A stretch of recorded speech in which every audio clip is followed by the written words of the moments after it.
Hello, everyone. This is Brother Benson, and waiting for my panelists to show up. They are on their way coming.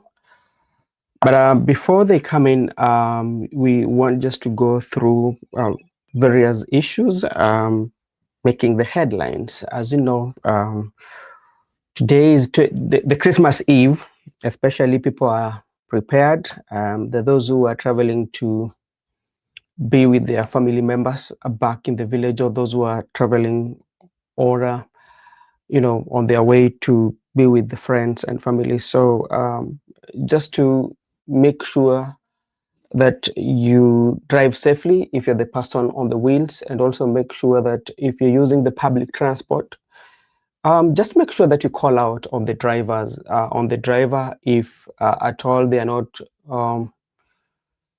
not following the regulations. So, some of the drivers, at least at this point in time, they tend to make so many trips, and so you need to be very careful. Makobura Barigani.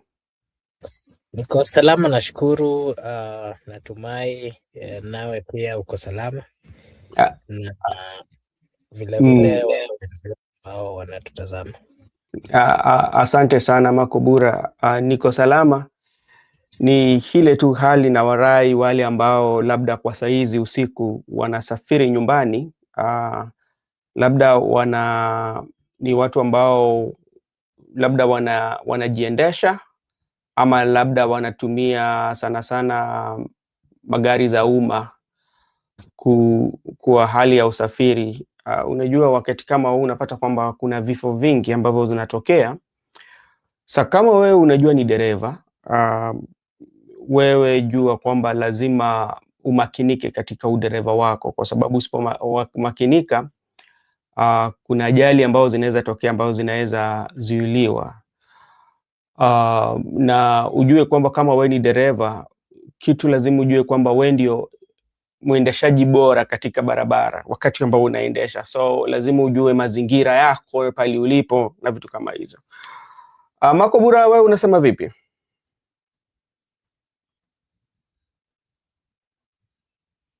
Okay, asante sana. Kwanza wacha nichukue hii fursa vilevile, nichukue hii fursa to wish. I want to take this opportunity to wish everyone, especially those who believe in Christ, that is the Christianity group, who believes in Jesus Christ as the Savior or the Son of God, who was sent by God to come and redeem the world.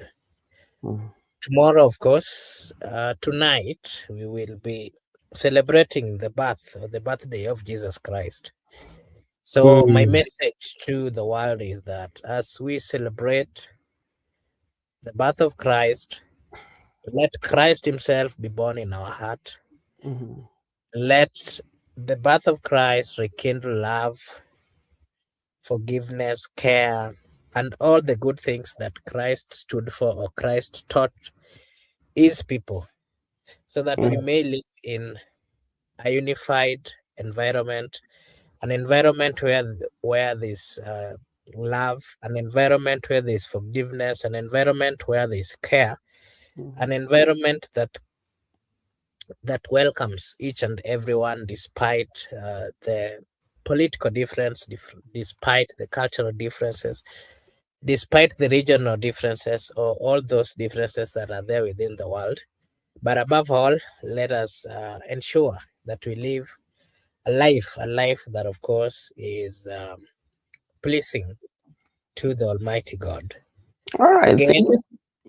Again, I would wish all those who are traveling a safe journey, and may they take great care as they are driving or moving towards different directions, having in mind that the celebration is just for a week or so, or 2 weeks or so.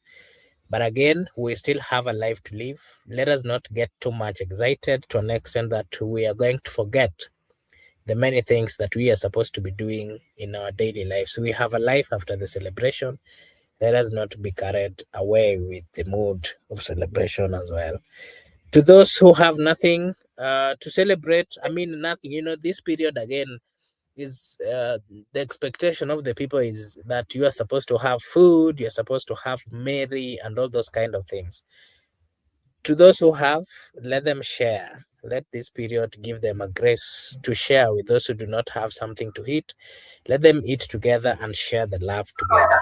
This Mm. is what Christ stood for. All That is right. my message to All right. everyone, and Merry Christmas. Thank you so much, Makobura, for your Merry Christmas messages and wishes to Kenyans who are traveling and to those who God might have blessed abundantly to share with those who are unfortunate during this time of celebration. Miguda, how are you doing? I'm doing good. How about you? If you can hear me from Yeah, my we end. can get you. Yeah. Okay, that's very fine. I'm okay. I'm just one of the few people who don't believe I don't celebrate Christmas.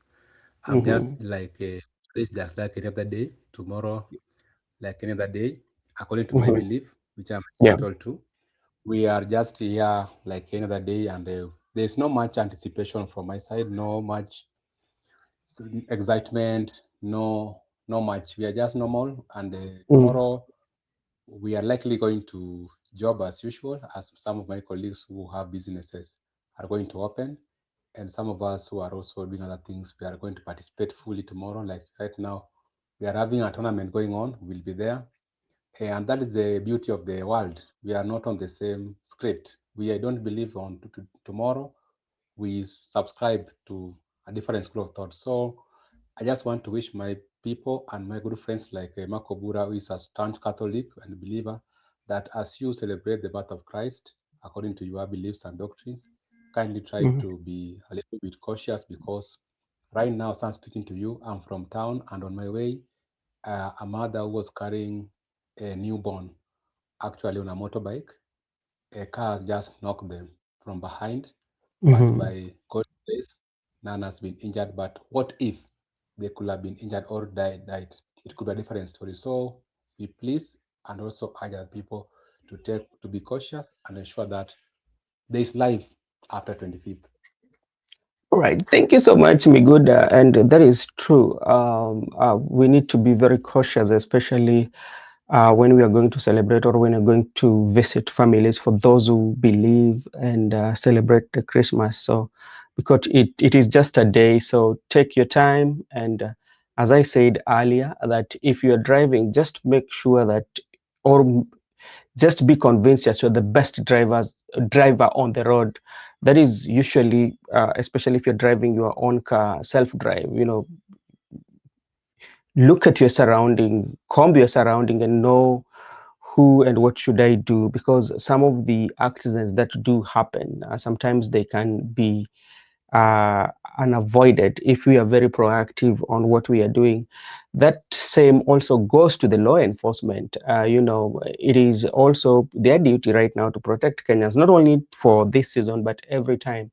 That if there's the vehicle or any public service vehicle that is carrying excess, they should uh, be penalized for that. So that is to make an environment good for us.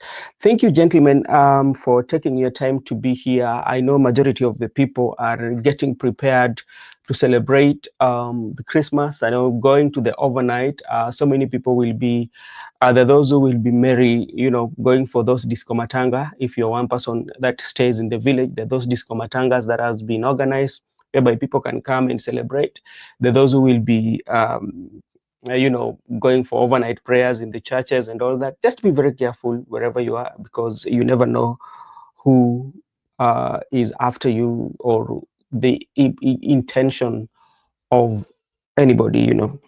Okay, we're not going to take much, but we want to look at few areas in politics that we saw during this week, or even today.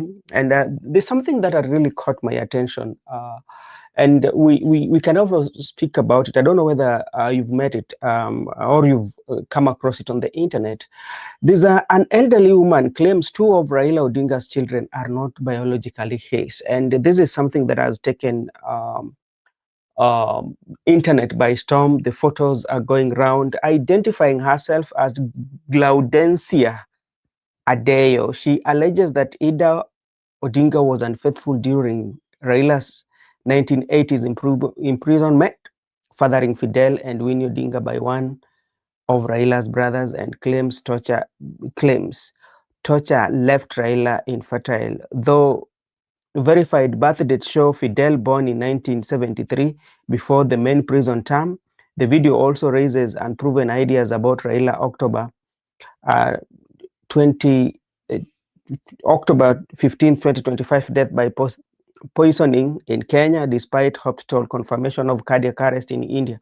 Online resources and mixed reaction. So this is something that has been going on. This is not allegation that she's making. To me, I tend, you know, when such like allegation come, I decided to go and at least dig deep about this lady's life. When you look at around the 70s, she was a political activist, and at some point she ran for a parliamentary seat with Kanu ticket in those sides of Siaya. So she's not somebody who is very new, and from what he takes. So I'm taking this angle. I think this is political, and the reason why I'm saying it is political, or either somebody might be using her to push some agenda, because one, she's very intellectual. That is one thing that we know from the look of things and the way she speaks. She seems like somebody who went to good school, and her eloquence is at the highest. So so to me, that is my take. Maybe you will weigh your thoughts on that. So that is one of the things that also is trending on the internet. Another thing that is trending on the internet is about Musalia Mudavadi, and Musalia Mudavadi is making some few suggestions here that are not making sense to me, or maybe you will weigh your thoughts, and at least you can also give your thought on it. That he was saying that as we are going to go in the general election, it should come into package of one with the referendum, so that we can fix some governance issue. One, and also talking about cost, and this happened when he was having an interview with the Champs Media, you know. So that is something that also really caught my attention, you know, you know, why should we do the referendum? So those are some of the things that also are making headlines. Let me just find another one that is making headlines.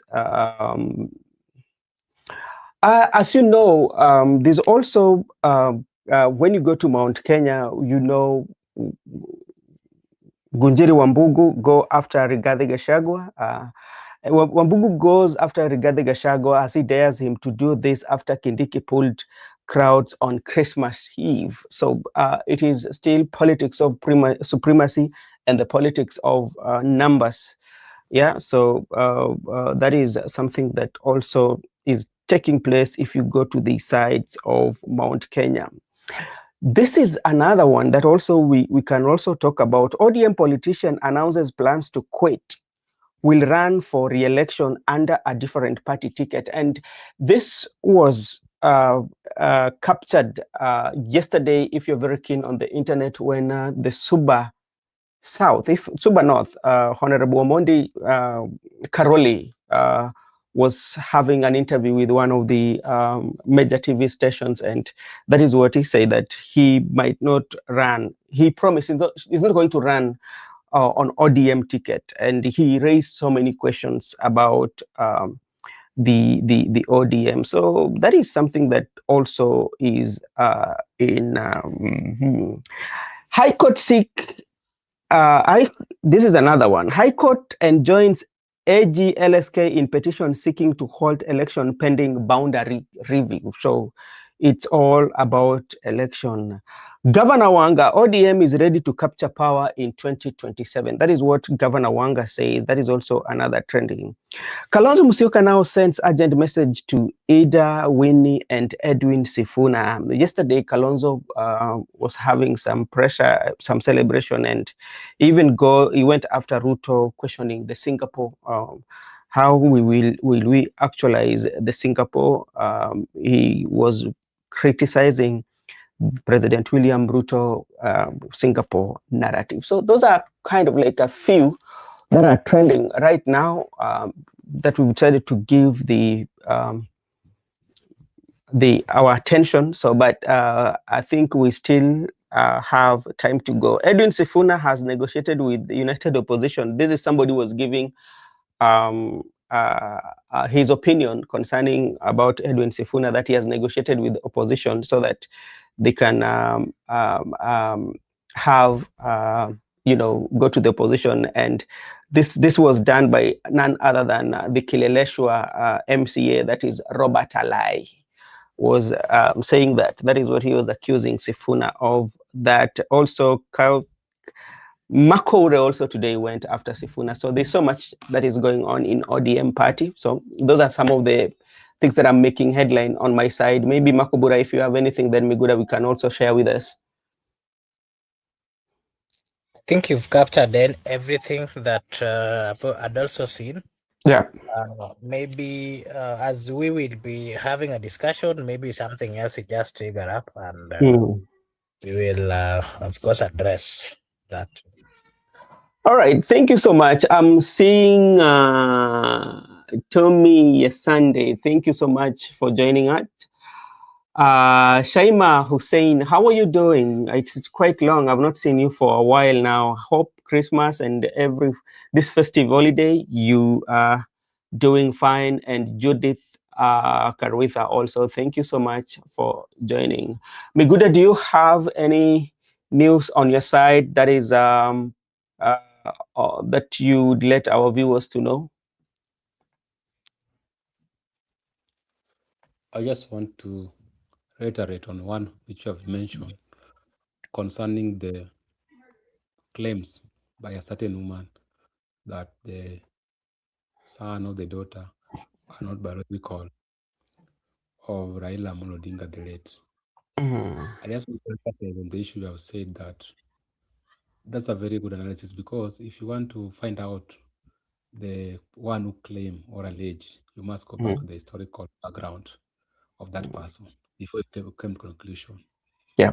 You have said she is intellect, and someone who is intellect actually understands what she is pushing at that particular time. So it might be politically motivated because of the historical. And even if you want to look at the bills in parliament which are being brought each and every day, you must always look at who is sponsoring this bill. Then you understand it better that, okay, if this person is so and so, therefore it must be well thought out. That is politically motivated by other people, maybe to tame the rise of Winnie Odinga, maybe to tame the rise of Mama Aida, as I'm understanding it as a political analyst. At the same time, that person has been there quite a long time. Why is it that up now is when she's coming out to issue such allegation? And lastly, many people have been in detention. Raila is not the first and last to be detained. We have seen people coming from the prison and they're having children. And that is now up to the medical expert to prove to us something beyond imagination. You cannot just purport that the children I have are not mine until there is an expert to prove. So I think maybe, and you understand, the issues to do with medical are also confidential and no one can disclose to that extent. To me, I can just see it as a political motivated, someone might be pushing narrative. They know how to. All right, thank you so much. Miguda, they're saying your volume is not low a little bit. You're not audible. Maybe when you'll be coming with your second submission or on the round of submission, just try to at least give us some volume so our viewers could get what you are saying. I tend to agree with Miguda, especially when you look at this, the older lady and what she's doing. Maybe it is because of hunger, or there's something that is between her and Mama Ida, so she decided to come to the public to paint Mama Ida as one of not a very good woman. But you know, this is coming too late. If you look at Winnie, for instance, where she kind of like pointed out at Winnie is more or less like is having we call them the phenotype. When you were in class, Makobura, you can remember when you are doing the mutation, there's what we call the phenotype. I don't know, there's the genotype and the phenotype. Phenotype is usually like the physical, that the physical you would see you and your parents. There's something that somebody would see in you that is quite of resemblance. So I think that is something that there's a narrative, and I'm convinced this lady, she's intellectual. She's not just this old lady. She's not just any other ordinary lady that you might meet on the street. This is somebody who is well educated, somebody who went through education. And if you look at her background,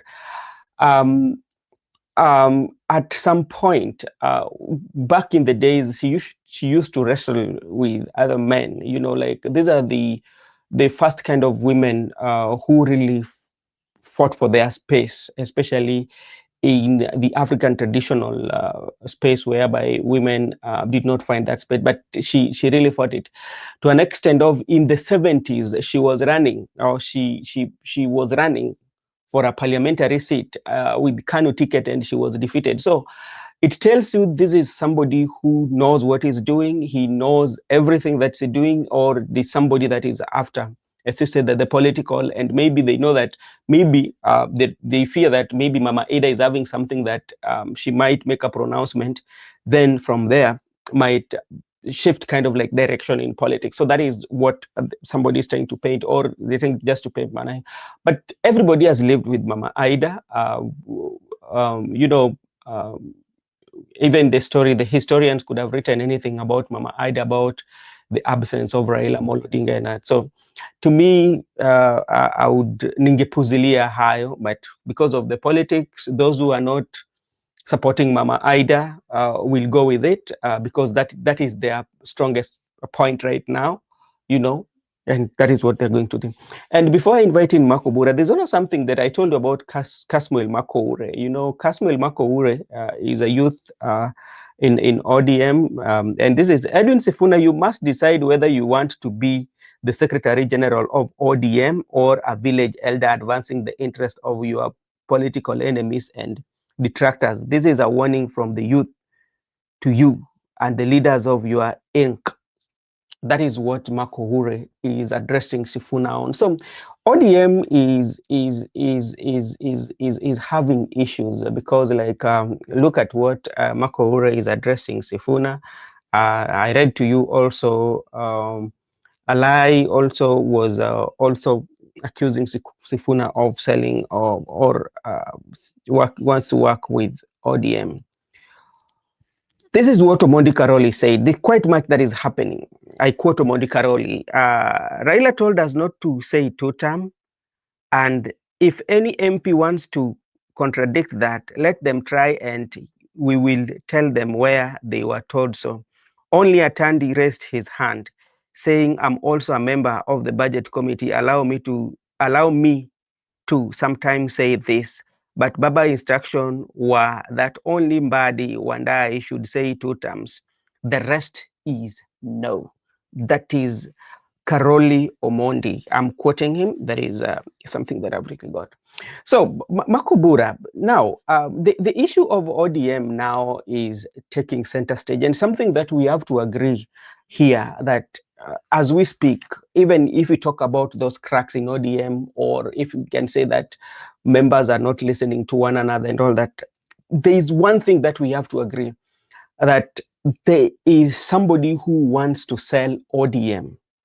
Because the reason why I'm now tending to believe or saying that based on what has happened. This issue was started by Winnie Odinga, the MP for Yala, especially when ODM was celebrating it at 20. And he said that there are those who are working with us, but at night they want to sell our party. It will not happen. And it has always been.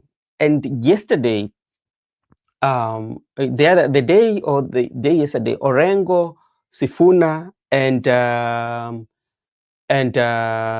Osotsi also said the same, that there's somebody who wants to sell ODM.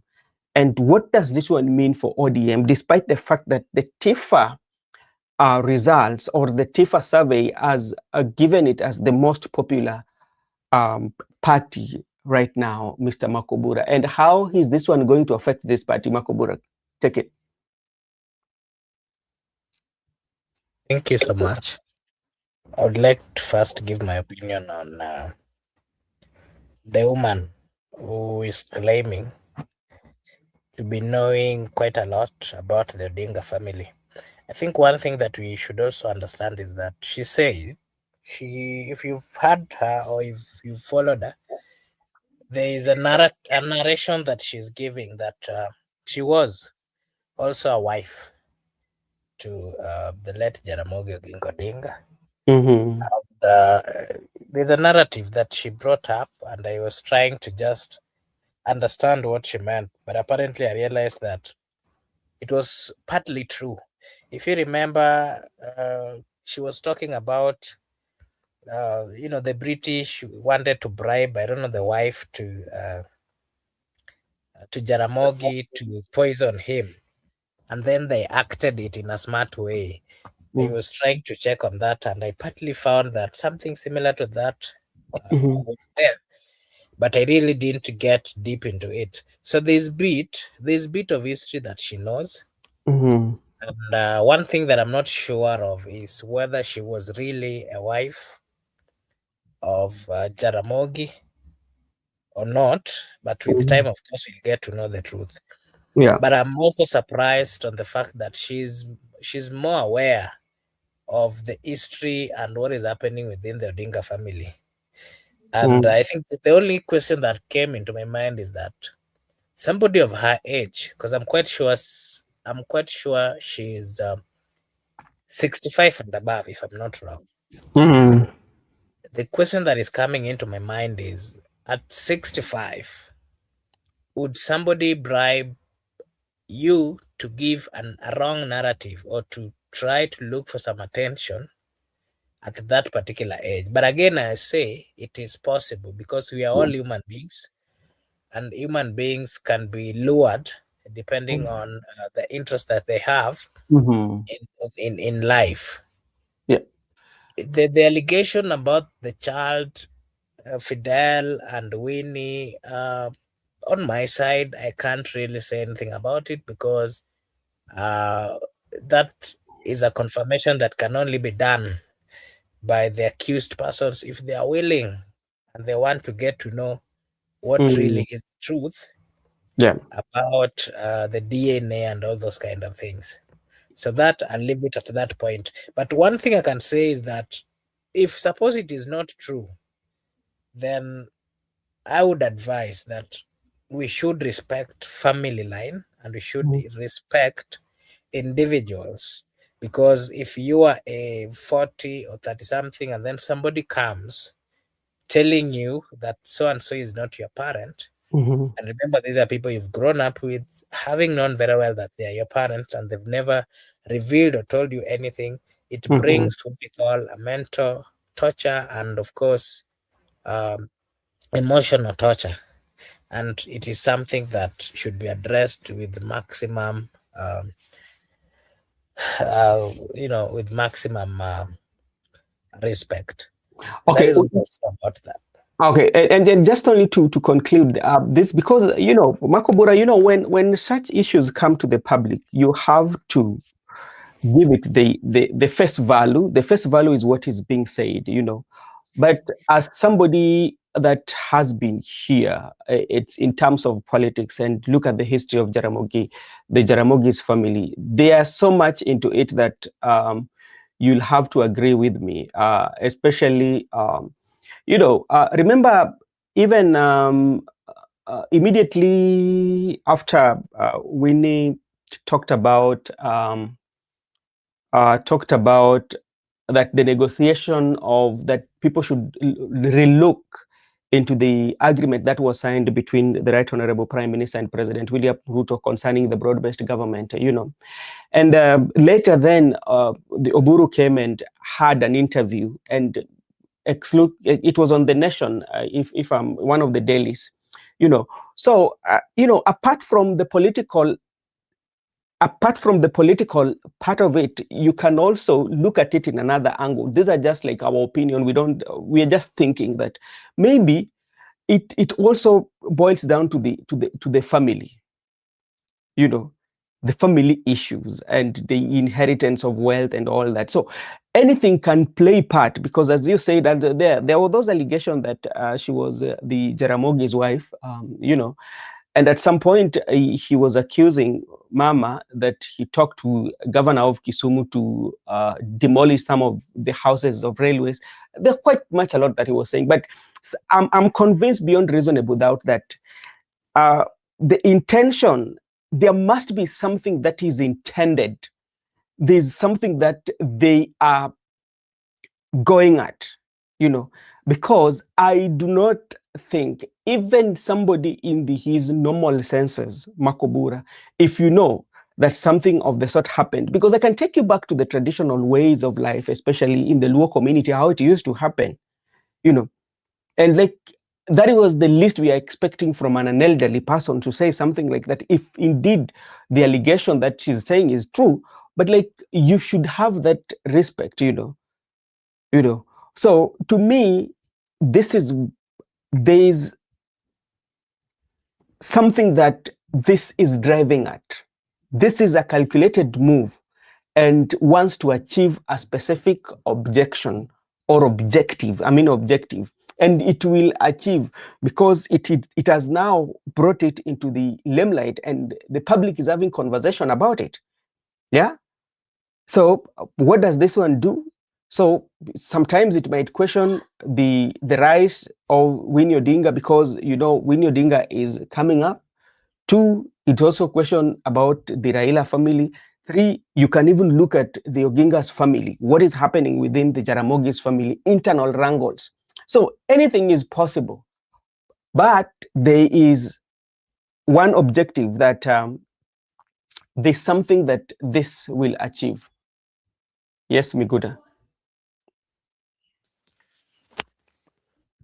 I just wanted to talk about, if they can hear me right now. I think my volume has been adjusted.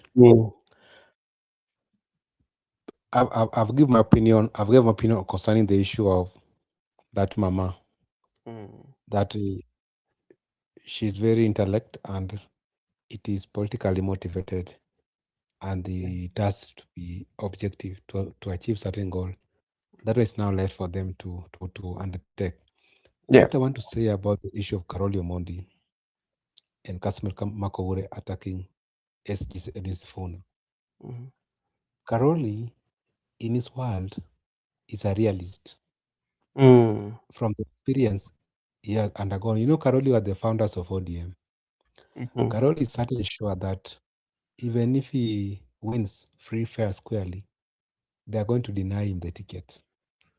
And the enemy, the one for Karoli, is the current CS John Mbadi. You understand, Karoli succeeded Mbadi. Right now, Mbadi friend, who is called Alice somebody, he has been fronted to vie for the Suba South constituency member of parliament. She's being sponsored right now. She's campaigning. Yeah. It's like Mbadi has failed a competitor against Karoli. And in all his right senses, is aware. So Karoli has seen it deemed fit for him to look for an alternative, because the end game is parliament. How I get to parliament, that's none of your business. Even if I use MDG, what Yeah. David Ochieng used in Uganda. Mhm. Today is the member of parliament for Uganda with MDG. Is not in ODM. Even Yeah. if I do independent, I'll be there like Fatuma Mohammed, the women rep for Migori County, who is there with independent. So how Karoli will get parliament is not an issue Yeah. because that is what's happening in ODM. And in the realist world, Yeah. there's no fair nomination going to be conducted by ODM. That's why it's quite important for people to start realigning. The issue of Casper Makoure might be someone's spokesperson, someone's mouthpiece, Mhm. because he might be promised a nomination or a ticket. Now, as a young man, as a young person who is too ambitious, can do things, because in the real sense, there are people in ODM, Yeah. the experienced people, but they have kept off. They don't attack SG Edwin Sifuna. What is it that Kasumel must attack SG Edwin Sifuna, even in the real world? It means that if you do this for me, I'll give you nomination. Because of too much ambitious, you want to prove to the owner that he can back to more than anybody. What I want to say is that this politics, some people are in it, but they don't understand it. Because when Gashaga was being, Ndindi Nyoro spoke in Kikuyu, and I was having a very good friend of mine, a Kikuyu friend today. He actually translated for me what Ndindi Nyoro said in their local radio station or TV. Yeah. Ndindi Nyoro said that during the reign of Uhuru Kenyatta, when Gashaga was being apprehended by the Matiangi administration, he used to leave the phone at his place, but he used to spend night at Ndindi Nyoro's place. So when Ruto called Ndindi Nyoro, and Ruto promised Nyoro that once we impeach Gachagua, I will give you the position of the deputy president, then Ndindi Nyoro refreshed and said, I cannot go, there's a limit. I cannot do that to my brother, because someone whom I protected during his worst moment, then I'll be the first person to crucify him. So Ndindi Nyoro back off. And Ndindi Nyoro explained that many people are promised deputy president position, including Irungu Kang'ata, Kimani Ichung'wah. That's why Kimani Ichung'wah was in the front line with the Mutuse. So it's like William Ruto promised many people that once we impeach him, I'll give you. He was calling them by individual, one by one. You come, we impeach him, and lastly, he ended up giving it to Kindiki. So Ndindi Nyoro was saying this issue of promising many people one position, but actually, you know that you are not going to give them. That is conduct. That's why I want to tell you this issue of Kasmuel. And that's why Wanga today is saying ODM is going to fill a candidate in 2027, because he was promised the deputy president position, but right now it is not materializing. Many people have been promised. So I can say my good friend and comrade Asmin Makoure might be promised something, but in politics, you don't wait for what you have been promised. It's better to square it right now, because that this is politics. There's no honesty. And I can just promise you for me to fight my opponents. Then once I've used you as a bridge to cross, then I'll dump you. And so we are appealing to our young people and comrades, as we join politics, or as we join our older citizens in the nation and experienced citizens, we should not be misled, but we should be given the right direction. All right. Okay, thank you so much. Simba, habari gani? Salama sana brother Ben. Uko vipi? Christmas umetuandalia nini, ama tunasafiri nyumbani ama tuko tu mjini? Mimi niko nyumbani. Na unajua nyumbani wakati wa Christmas vile kunakaa. Ungetuita. lakini sasa najua kila mtu ako kona ya mbali kidogo. Kama tungekuwa wote hapa karibu ingekuwa vizuri, lakini mimi niko pande hii ya Trans Nzoia. Oh, okay. Alright, asante sana. Sasa kuna mjadala ambao tulikuwa nayo hapa, na ni ile tu baadhi za habari ambazo zilikuwa zinatembea pale mtandaoni kuhusu mama huyu ajuza, ama mama ambayo umri wake umeenda zaidi kulingana na matamshi ambayo anatoa, kulingana na familia ya Mheshimiwa Raila Odinga. Sana sana maneno yake alitupia pale lawama mama yetu Ida. We labda kikyako kutaka kuangalia kisiasa zaidi, we maoni yako ni vipi? Jambo la kwanza, ni aibu kubwa sana kwa mama kama yule, na yule mama peke yake hakukaa chini akawa ananasa ile kanda na kuiweka katika mtandao.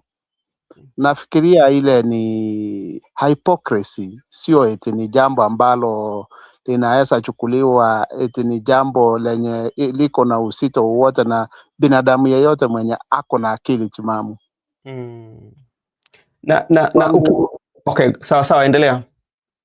Kwangu mambo yote yule mama ajuza aliyaongea siku yaona yakiwa na umuhimu, kuanzia Robert huko ukuje sijui biwote ukuje sijui nini. Haya mambo yote ni mambo ya kipusi tu. Unadhani kwamba kuna siasa ndani yake? Ile sio siasa. Mimi siwezi nikasema ni siasa. Ile ni unajua mwanasiasa yeyote ama mtu yeyote maarufu hakosi wale watu ambao wanakuanga na chuki na yeye. Ile ni chuki tu yenye haingeweza kutoka wakati kiongozi wa chama cha chungwa akiwa hai.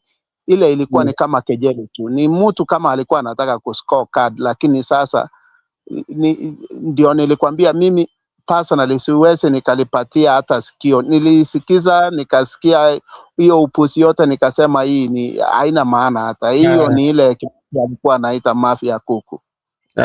Ile ya Kibaki. Okay, asante sana.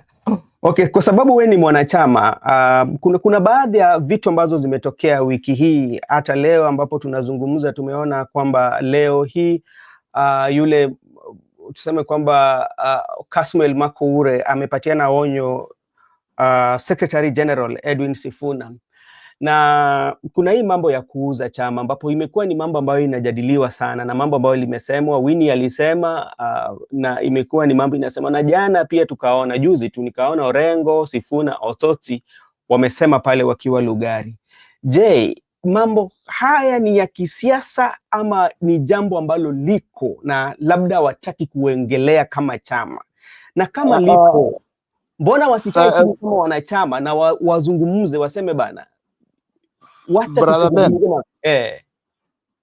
mimi unajua nimekupata, na kwanza kabisa nilikuambia jambo la kwanza, Winnie aheshimu babake mdogo Oburu. Msimamo wa Oburu ni msimamo wa Raila Odinga.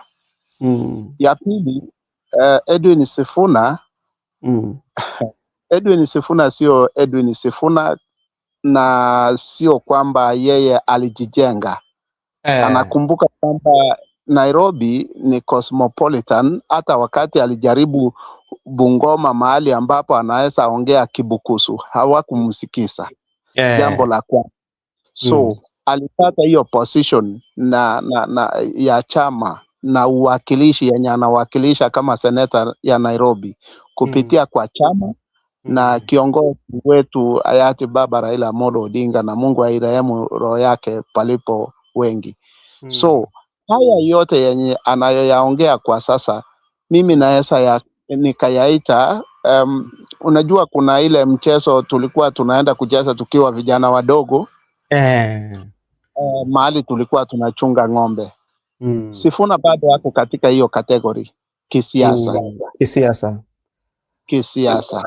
Hajaelewa siasa ya nchi mahali inaenda. Na by the way, yeye amechelewa kwa sababu yeye ile kitu yenye anafanya ni kutisha ili afanyiwe kitu Magerere Ragati alifanyiwa ama Babu na Mwamba, na akitaka kujua chama hiki chama cha chungwa ni chama cha wananchi na wako wanaangalia, na siku itakapofika akifungiwa kwa kona mahali atashindwa mahali pa kutokea.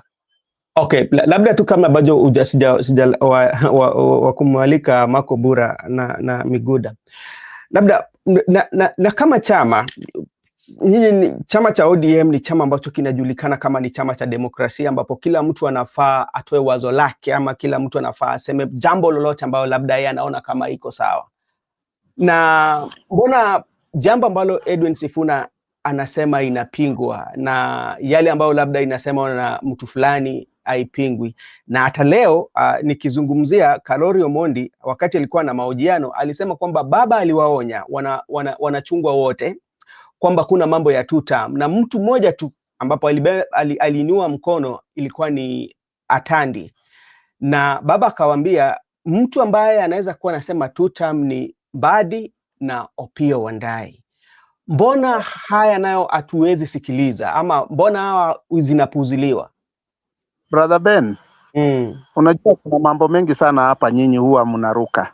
Na nimekuwa hapa nikisema mambo mengi sana kuhusu mambo ya succession ya kisiasa, mambo ya chama, ile Raila aliandaa wafuasi wake. Hayo hayataki kuonekana. Demokrasia ni inatakiwa iwe kwa wale watu ambao ni kama remnants. Hapana. Sisi tunajua kwamba, na hili jambo nimelisema hapa kila wakati. Mbona watu mtu akikuacha mahali fulani na wewe uko mahali fulani na unasema kwamba mimi nilikuja hapa peke yangu, na iliali mulionekana mchana mkiwa na huyo mtu mpaka mahali mulikuwa hapo, ambapo tunapaita broad based government. Hakuna mtu alifungwa na kamba akapelekwa huko. Sisi tunajua kuachwa pale na kiongozi wetu, na hapo ndio tuko. Hiyo mbona watu hawakatai? Okay, asante sana ndugu yangu. Bado najua tutakuwa na maswali mengi kukuuliza kuhusu hayo. Marco Bura, thank you so much, and we are looking at this issue because this is now becoming too much, especially in ODM. If they feel, if that trust is not amongst themselves, why can't they, the officials themselves, call a meeting and they iron out these issues, rather than coming into the public where we are seeing some people want to sell ODM, some people are not selling ODM, some people, why can't they call that meeting as members of the party and say that, okay, this is what is happening. What is your view? What is your view? Then they come out with one agreement and say that, okay, this is how we are going to handle these issues, rather than seeing people like Kasmuel Makoure attacking Sifuna. We are seeing Sifuna also saying that ODM is not for sale. It's like it is like a field of political prowess, that who says more or who have the power. What is not happening? Why can't they sit down? Okay, fine, thank you. I'd like to give my opinion first on the remarks by the young man Kasmuel Makoure. If you remember how Edwin Sifuna got the position of the Secretary General, it wasn't something that was planned. Of course, he came and took over. And I think if you've ever heard of this term that Telo Okminga to Telo Ikao, translated to leadership is not given, it is taken. Yes. That is the formula that was used by Edwin Sifuna and his team to get into that particular position. But again, since he took that position of Secretary General, Edwin Sifuna has grown and has attracted quite a number of good supporters.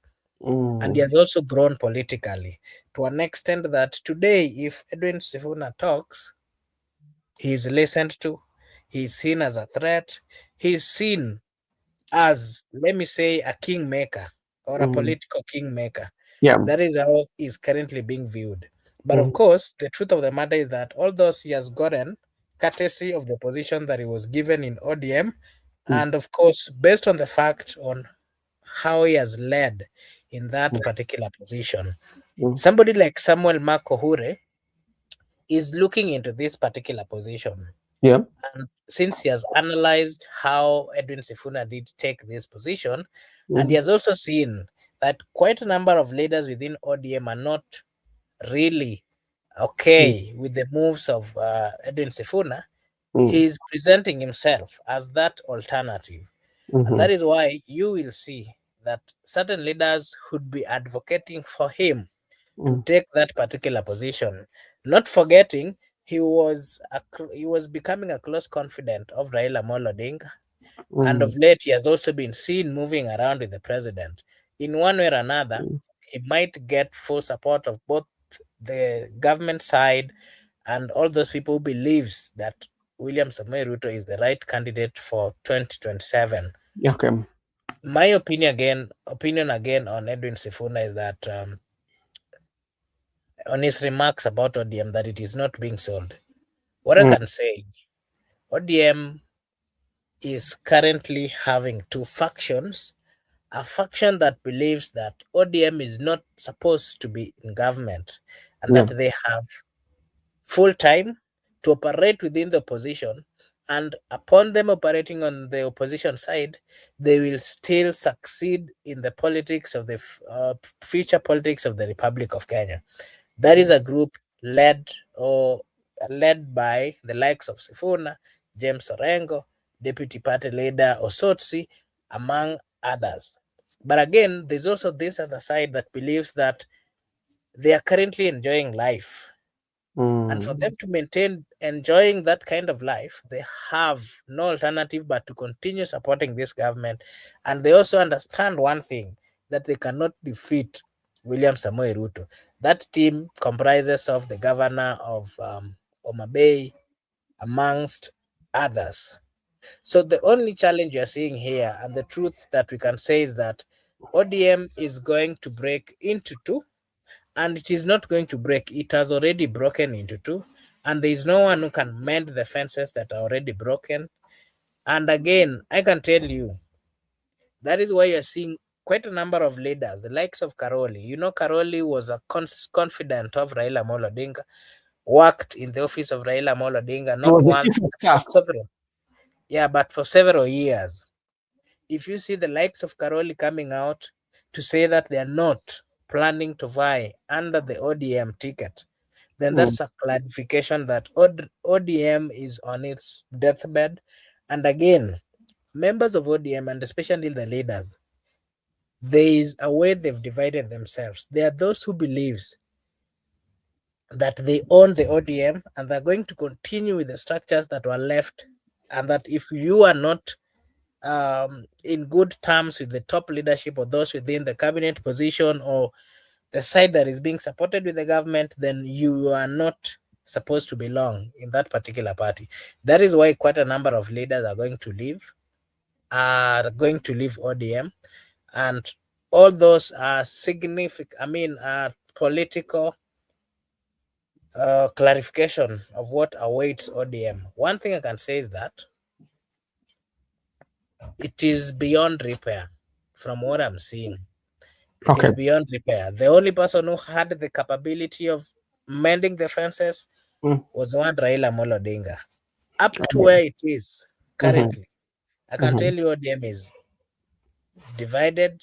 ODM is going on its way. There are two political parties within ODM. That is what I can say. All right, thank you so much. This is Brother Benson Media. If you're new here, you can always subscribe to the channel so that when we are having such like conversation, you can join us. We do also offer quite services like event streaming. So if you have an event and you want us to participate in stream living, you can also contact us. Then we can offer you that service at pocket friendly. We have very good team that are in charge of live streaming. Let me see what our good friend Nyamu KM saying, at Brother Benson, Sifuna was sourced by... Yes, that is one thing I want to say, Makobura. I think Wanyonyi is really bringing it here. Not Wanyonyi, but Nyamuke. Sifuna was sourced by Anyang' Nyong'o from Standard newspaper as a columnist and presented to Raila Amolo Odinga SG to take over from Nyong'o, and Raila agreed. Sifuna did not take it over. Yeah, if you look at how Sifuna came to ODM, especially Sifuna came through Anyang' Nyong'o, and if you are very keen, you look at how ODM is, you know, Nyong'o really loves Sifuna, and that's why, remember when he was the interim chair during the time when the Right Honorable Prime Minister was vying for AU chairmanship, he said that Sifuna speaks the position of the party. So that is there. Miguda, when you look at ODM and you compare it to these other political parties, ODM is the only political party that has structures. You know, there are structures, they have structures, especially. And as compared to these other political parties, that if you look at with all those structures, can somebody just wake up one day and decide that, okay, I'm going with ODM to support this person or not to, or to sell it? I mean, selling is maybe taking the support of ODM, because I don't think like you can buy ODM. We have people like Durong when they are there, they cannot just allow you.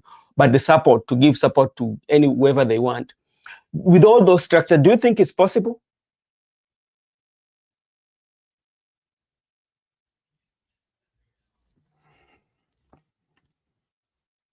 Hello, Miguda.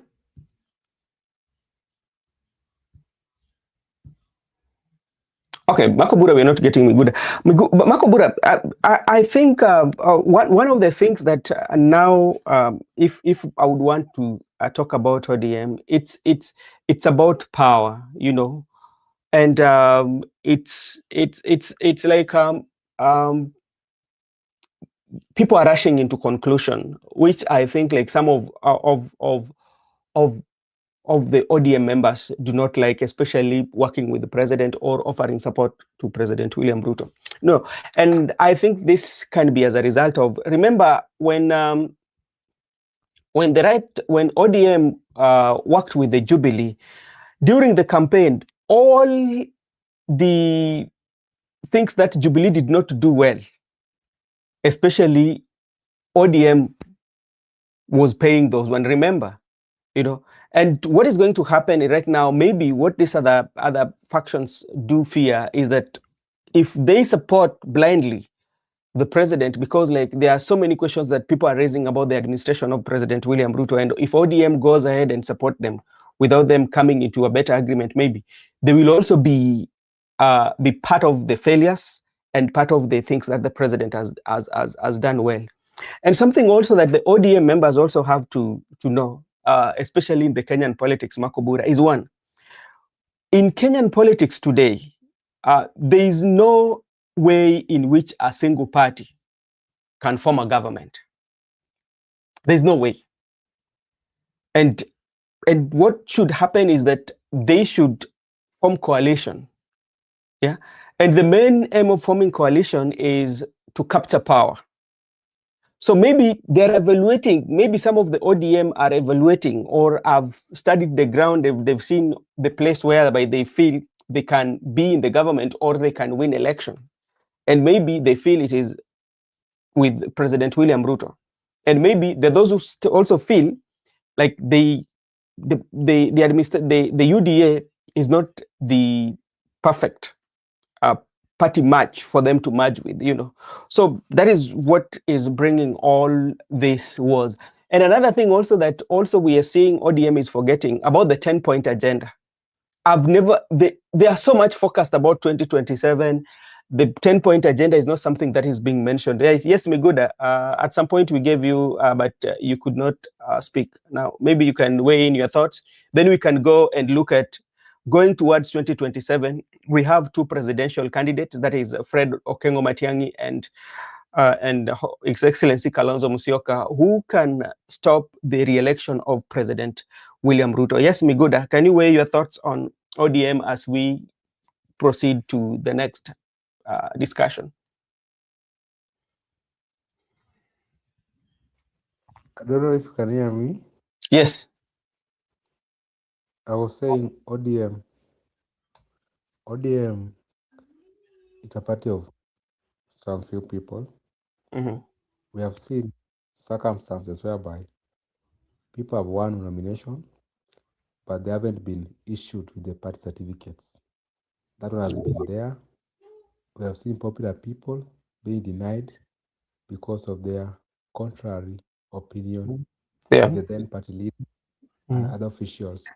Mm-hmm. Even party chairperson Mbadi was denied certificate from Mabei gubernatorial. I Yeah. don't believe that ODM can just decide to support somebody who is not known to them or an alien.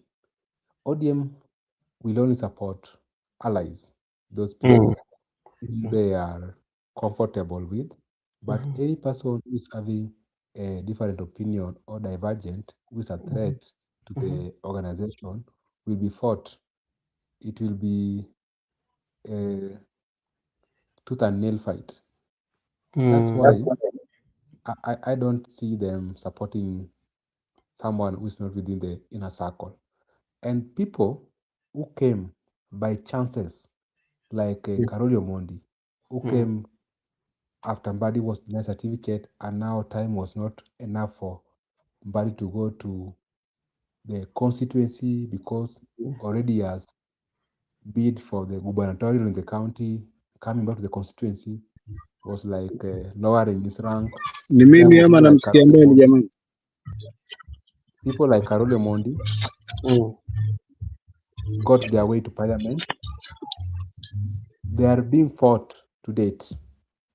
People like David Ochieng, who went there without ODM, Mm-hmm. they are being fought to date.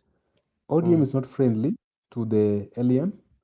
Mm. And going forward, just like we have said, that ODM cannot win elections by itself. No party can win. The future of this country is coalitions. If the future is coalitions, how do you get into a coalition? A strategic coalition, a coalition that is going to win elections. Yeah. That's For how the you. discussion should be there. But I tend to agree with Karolio Modi. I told Makubra yesterday, like, me, I want to be a member of parliament, for example, and you are denying me an opportunity in the ODM party. I must seek for alternatives. I can go for Yeah. an independent or other political party, but the objective is that I want to be a member of parliament. They are making it to be like that. The only way to parliament is ODM.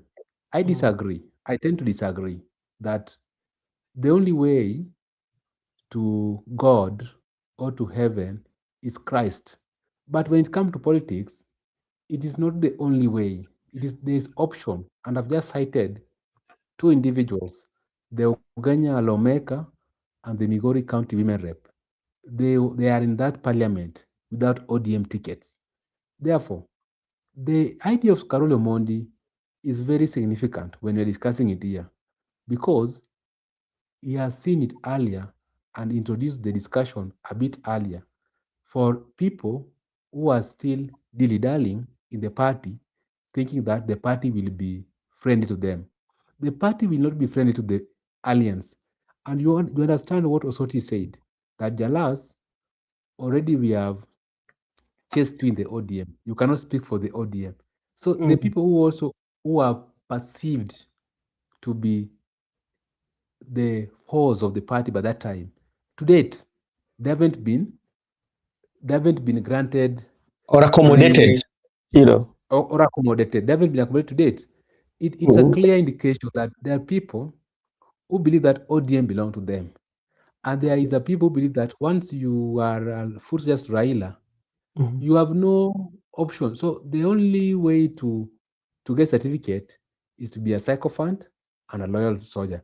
But I disagree again because why do we have democracy in that ODM? Because the party believe in social justice, inclusivity, opinion, views. I can disagree with you, but it doesn't mean that we cannot work together. We can disagree even here Mm-hmm. on this panel, but we can look for each other at back door. Then we see on how to improve ourselves. But this issue that once I disagree with you, you outrule me, you must, the issue of still accommodation, you must ask me, how do you want us to do, like Carol Modi, he should be accommodated and it should be brought on the board and asked, what is your problem? What do you want? What do you foresee? So that they can embrace those ideas, and they can embrace those divergent opinions or those critics, rather than once you critique, they have outruled you, they will find themselves with a fewer members.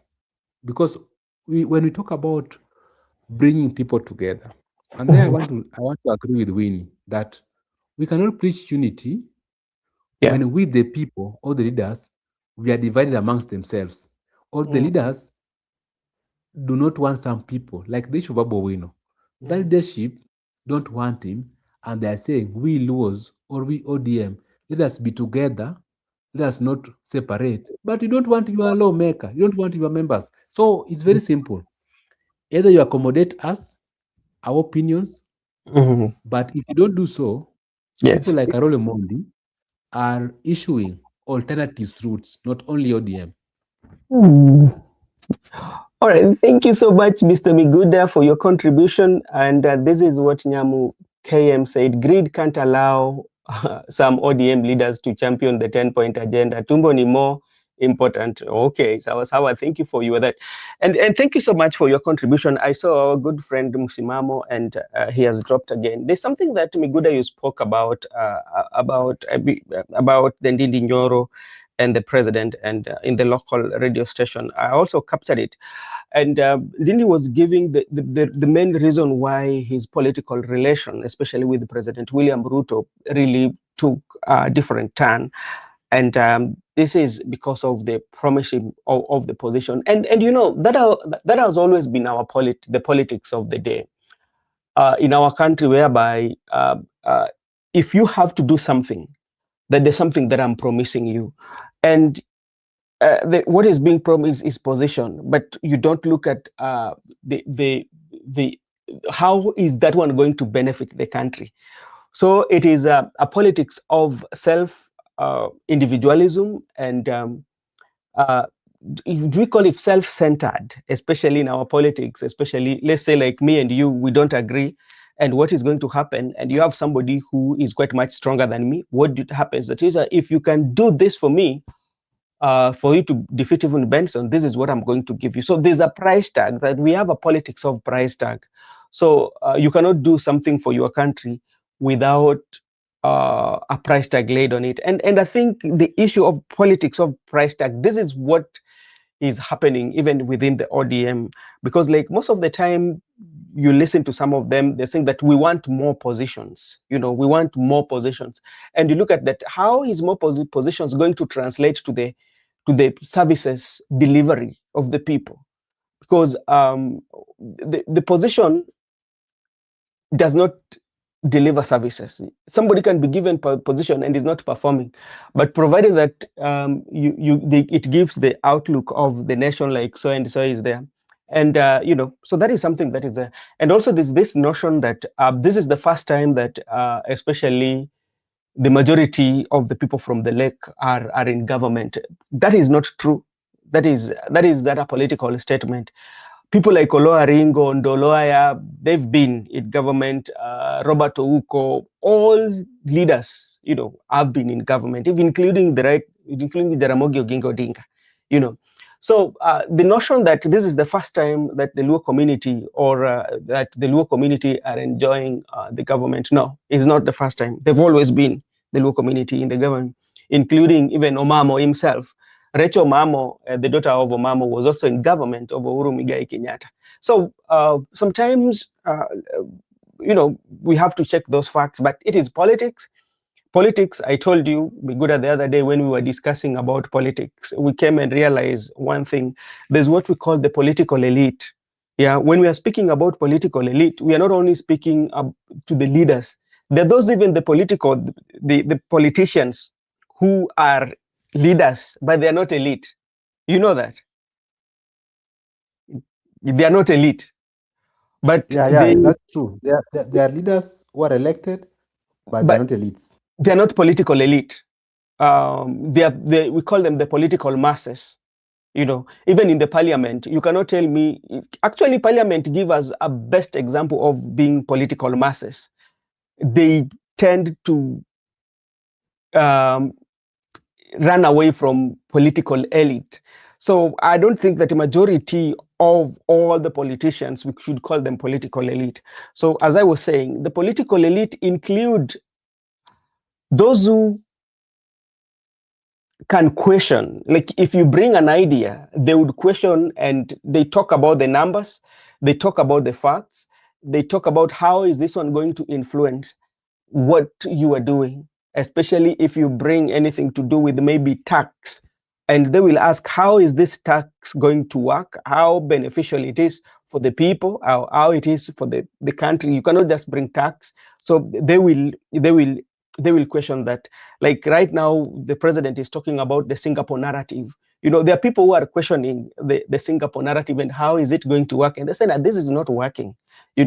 So those who tend to question about the narrative of Singapore, the way president is doing it, and reflecting back and say that, no, this is not how these Asian giants really reached where they were. There are some of the foundations that they laid. People have talked about corruption. People have talked about investing in education. And people are talking about, if you look at those countries, they have majority of their companies who are outside the country that generates for them income, remember? And also some of them are port cities. They are with the smallest population. So there are so many things that people are putting in consideration. Those I would call the political elites who are asking for numbers, and they say that, no, the route that we are taking is not working. But the political masses are driven by emotions. They will say, this is Singapore, and they will not question.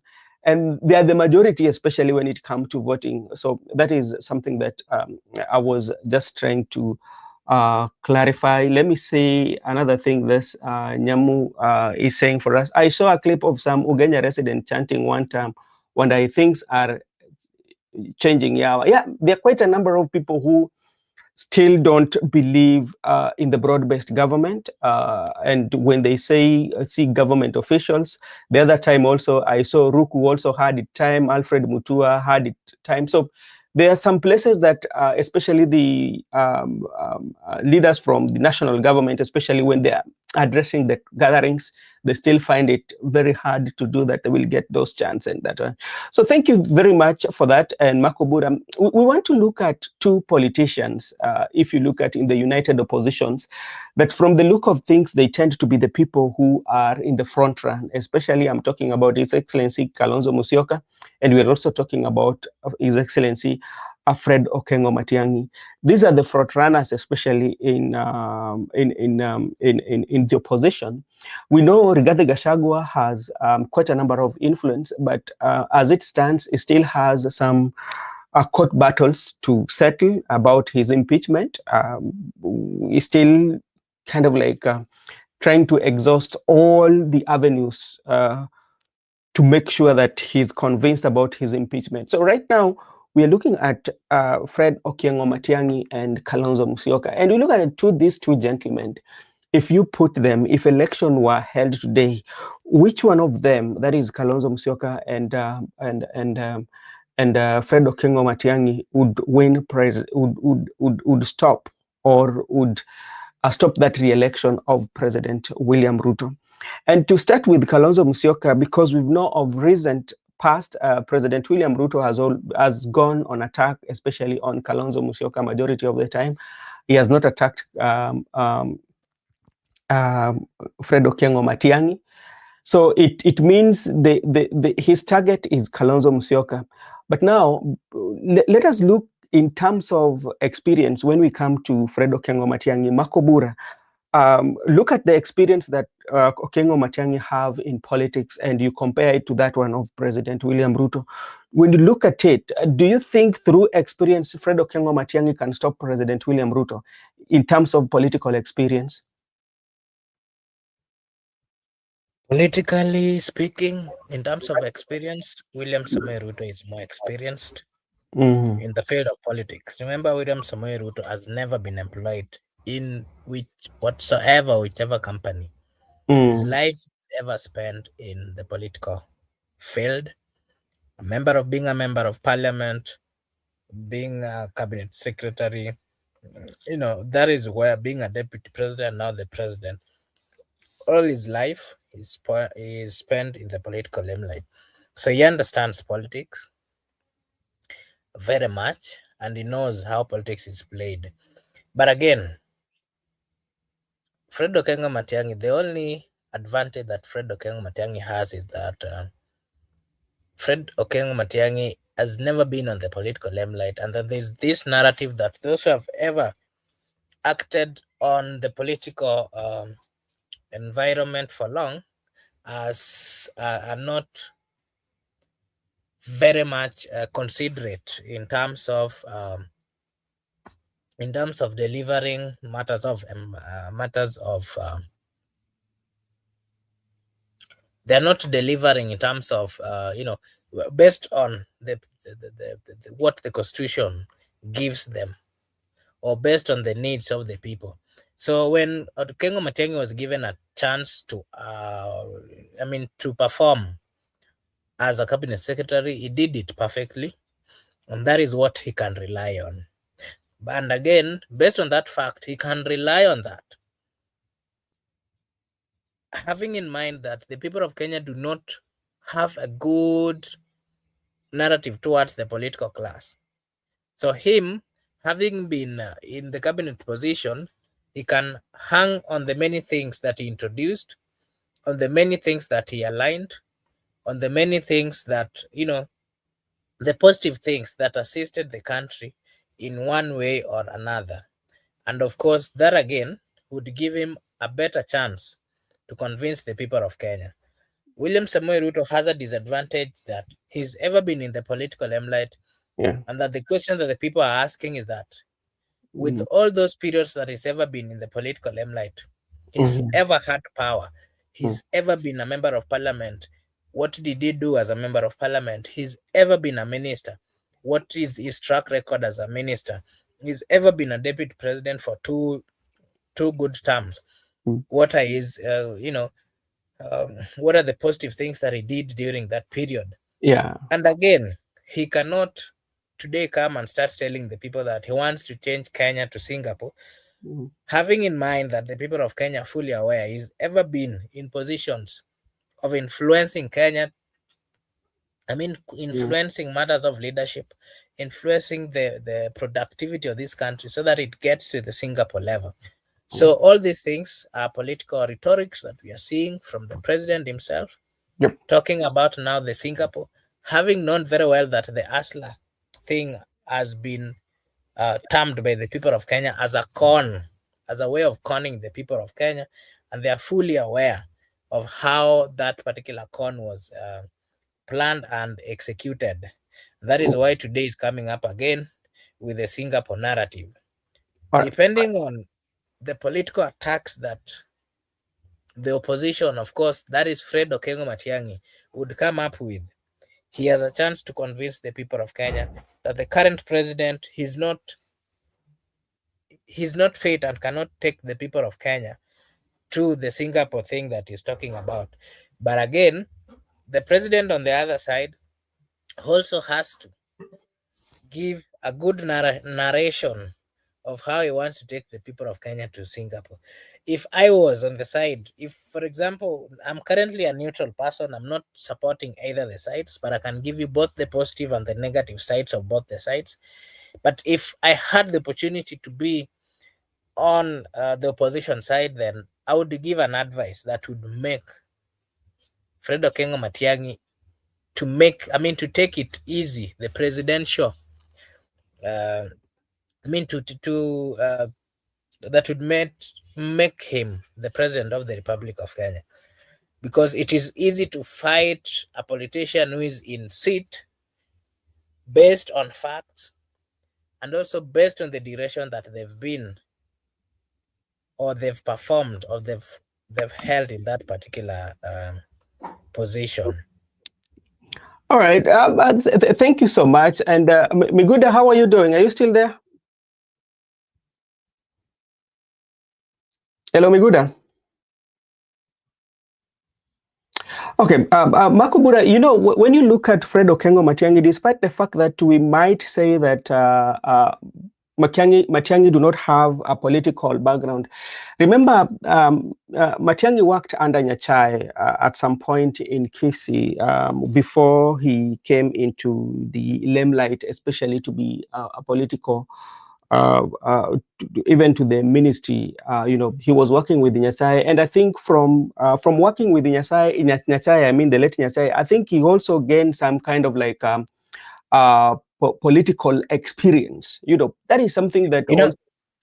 you know what, Brother Benson? I agree with you.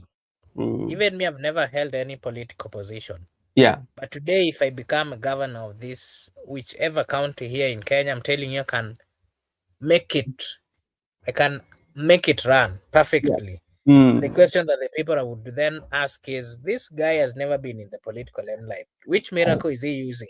There are those people here in the Republic of Kenya who are no nonsense kind of people.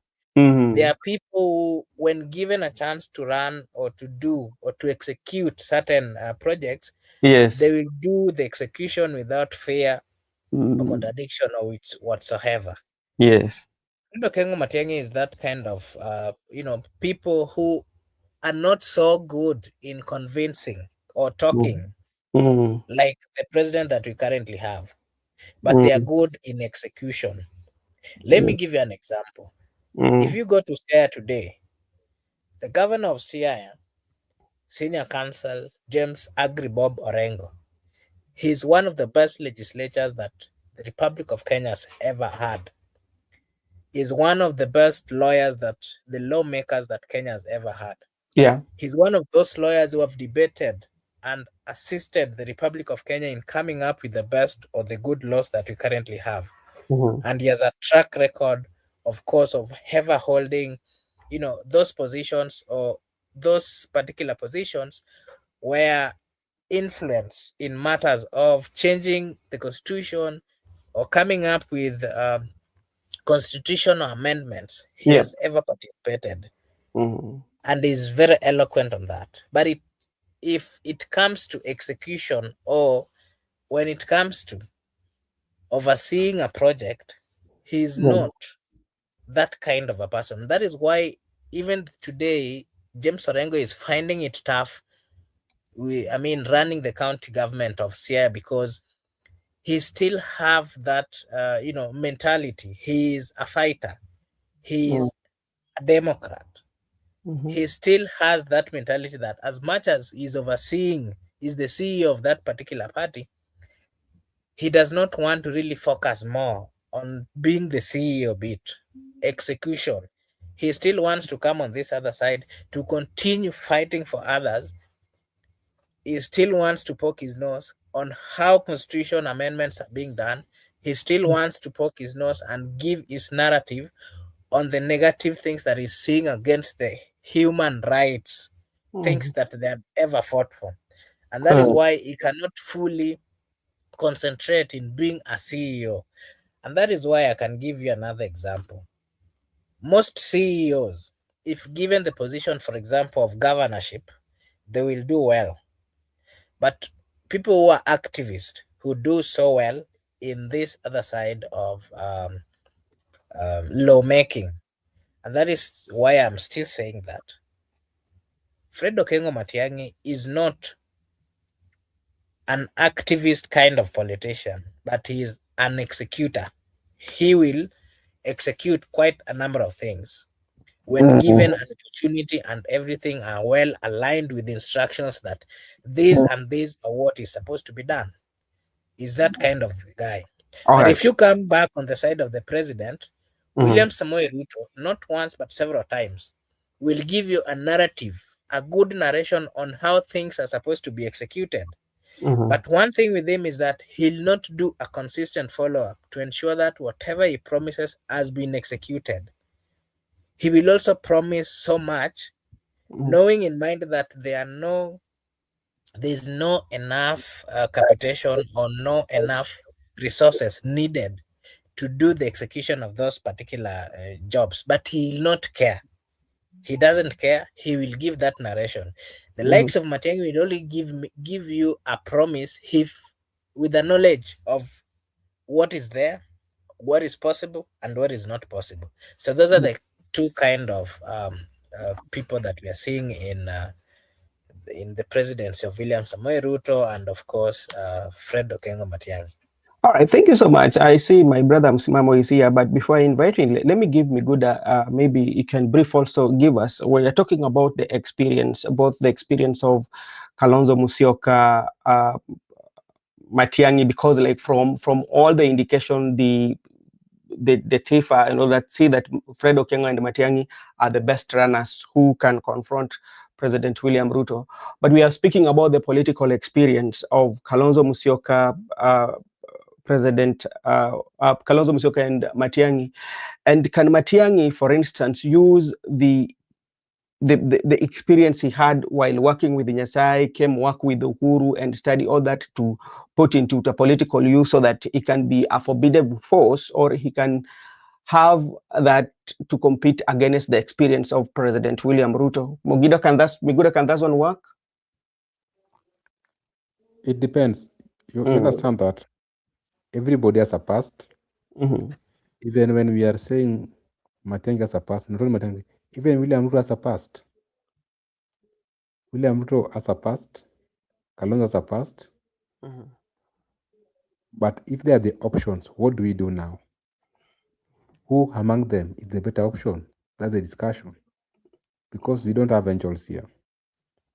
Everybody has a past, even as we have our past. So if we focus on someone's past too much, of course, it's very important to project future. But even the current president has a past. So who amongst them is the better option? That's the question we're asking. Having said that, I'm advocating for Matiangi presidency. That is not my option. And Marco Buraya knows very well that I don't support Matiangi.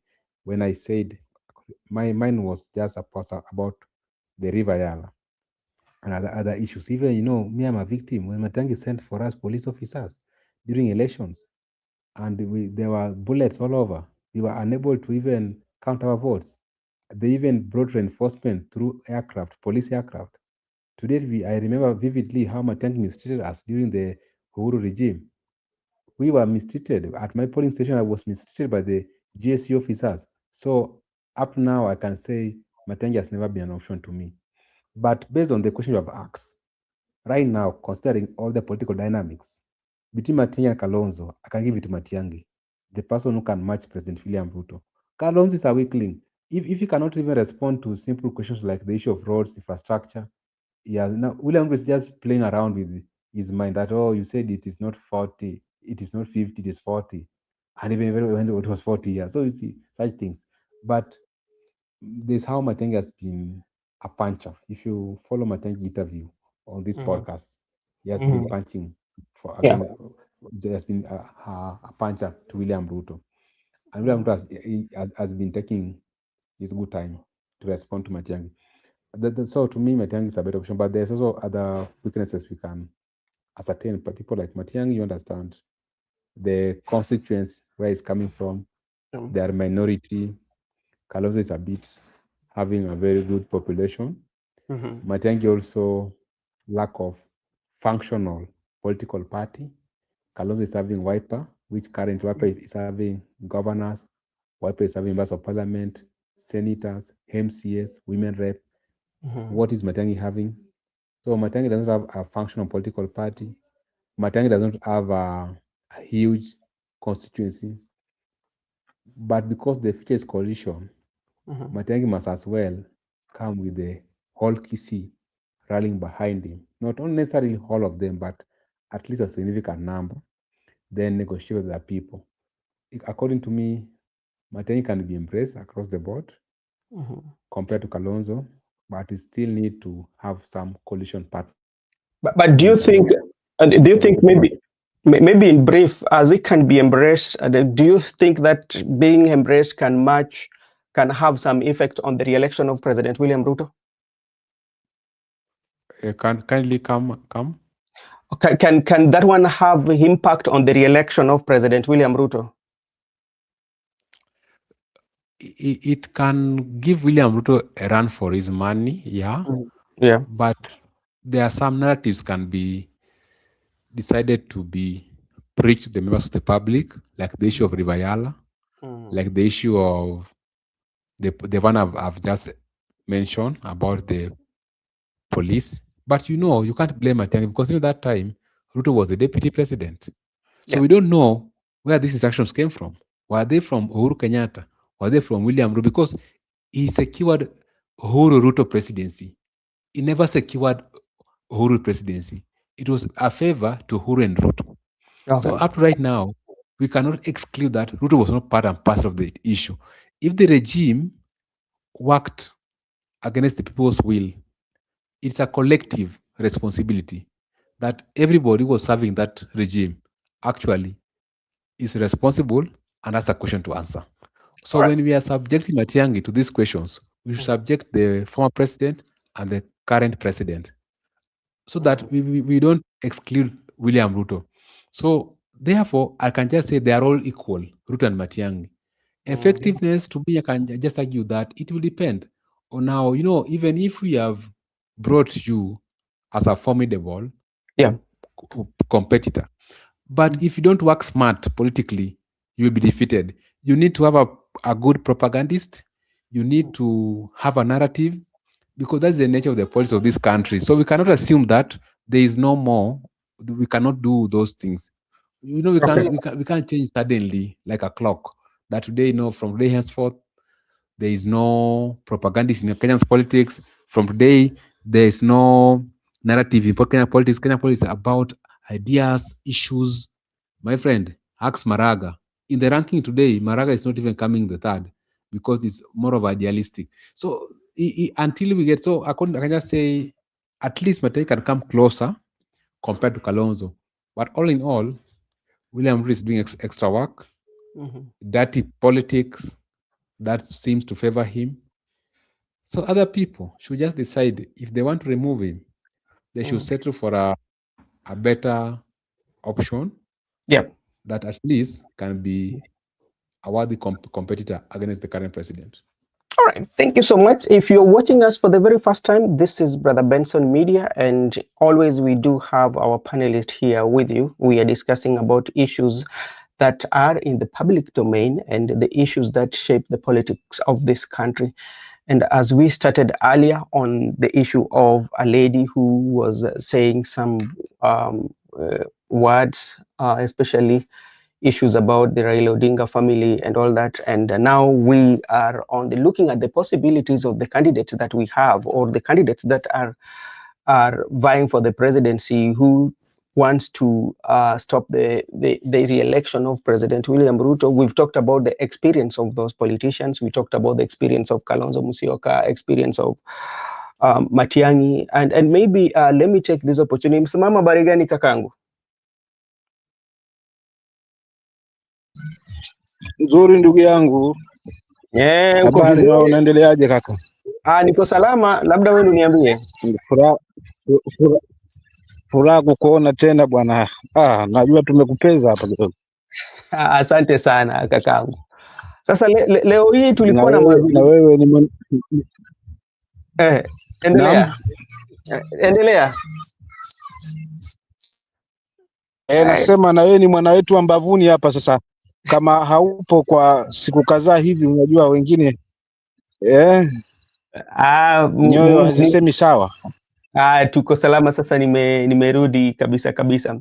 Sasa tumekuwa hapa na mazungumzo, ni jambo ambalo linazungumziwa. Najua wewe ni mtu ambaye amependa sana kutetea wananchi, wasema hii inaleta tija kwa wananchi kweli, lakini ni mazungumzo ambayo iko katika siasa.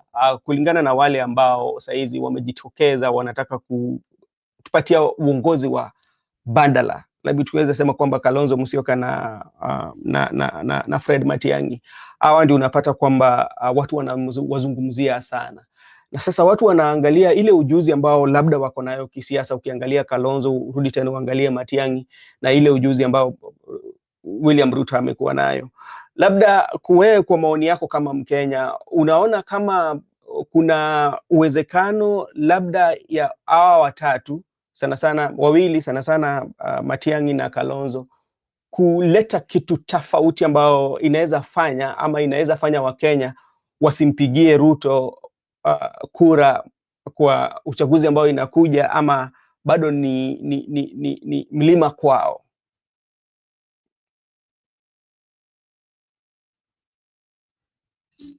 Asante ndugu yangu Benson kwa swali lenye tija kama ulivyotangulia kusema, na ni swali ambalo nitalijibu kwa hivi. Kwanza, kama kawaida yangu, mimi nasimama kwa ajili ya mwananchi na taifa, hilo kwanza. Na kwa sababu nasimama hilo, naamini kwamba tangia awali wananchi walikuwa wana usemi wao na viongozi wana usemi wao. Kwa hiyo katika hili swali nitalijenga hivi kusema kwamba pamoja na kiherehere na siasa ya kiherehere ya Ruto, siasa ya unyamazifu ya Matiang'i, siasa ya upole ya Kalonzo, hapa kwa kweli kila mtu ana nafasi yake. Lakini ikija wakati haswa swala lazima la kuchagua haswa kiongozi, linabaki maskini mwa mwananchi. Nadhani mwananchi hataweza kufanya makosa, anajua ni nani anafaa. Kwa mfano, umezungumzia hapa masuala na Yala kwa Matiang'i, ndio, lakini Matiang'i ana kibri, Matiang'i Yala, lakini Yala haikukomea tu enzi za Matiang'i. Hapo tungesema kwamba Matiang'i moja kwa moja anahusika, maana baada ya kuondoka katika hiyo regime, mauaji haya ya Yala hayakupatikana tena. Cha ajabu sasa, tusipende kufunga mkia wetu chini ya mago na mambo tunayaona yaliendelea hadi Kware, kisha kibaya zaidi kwenye hii regime ndio tutapata ile shaka la Shakahola. So kwa kweli kitakuwa ni kizungumkuti hapa tukisema ni nani anahusika vilivyo. Kwa hivyo tusimbandike mtu kibabe ambacho hakipo. Tuende katika utendakazi na misimamo na ujasiri wa hawa viongozi, ndio tutajua wenye tija katika hawa watatu ni nani. Mwenye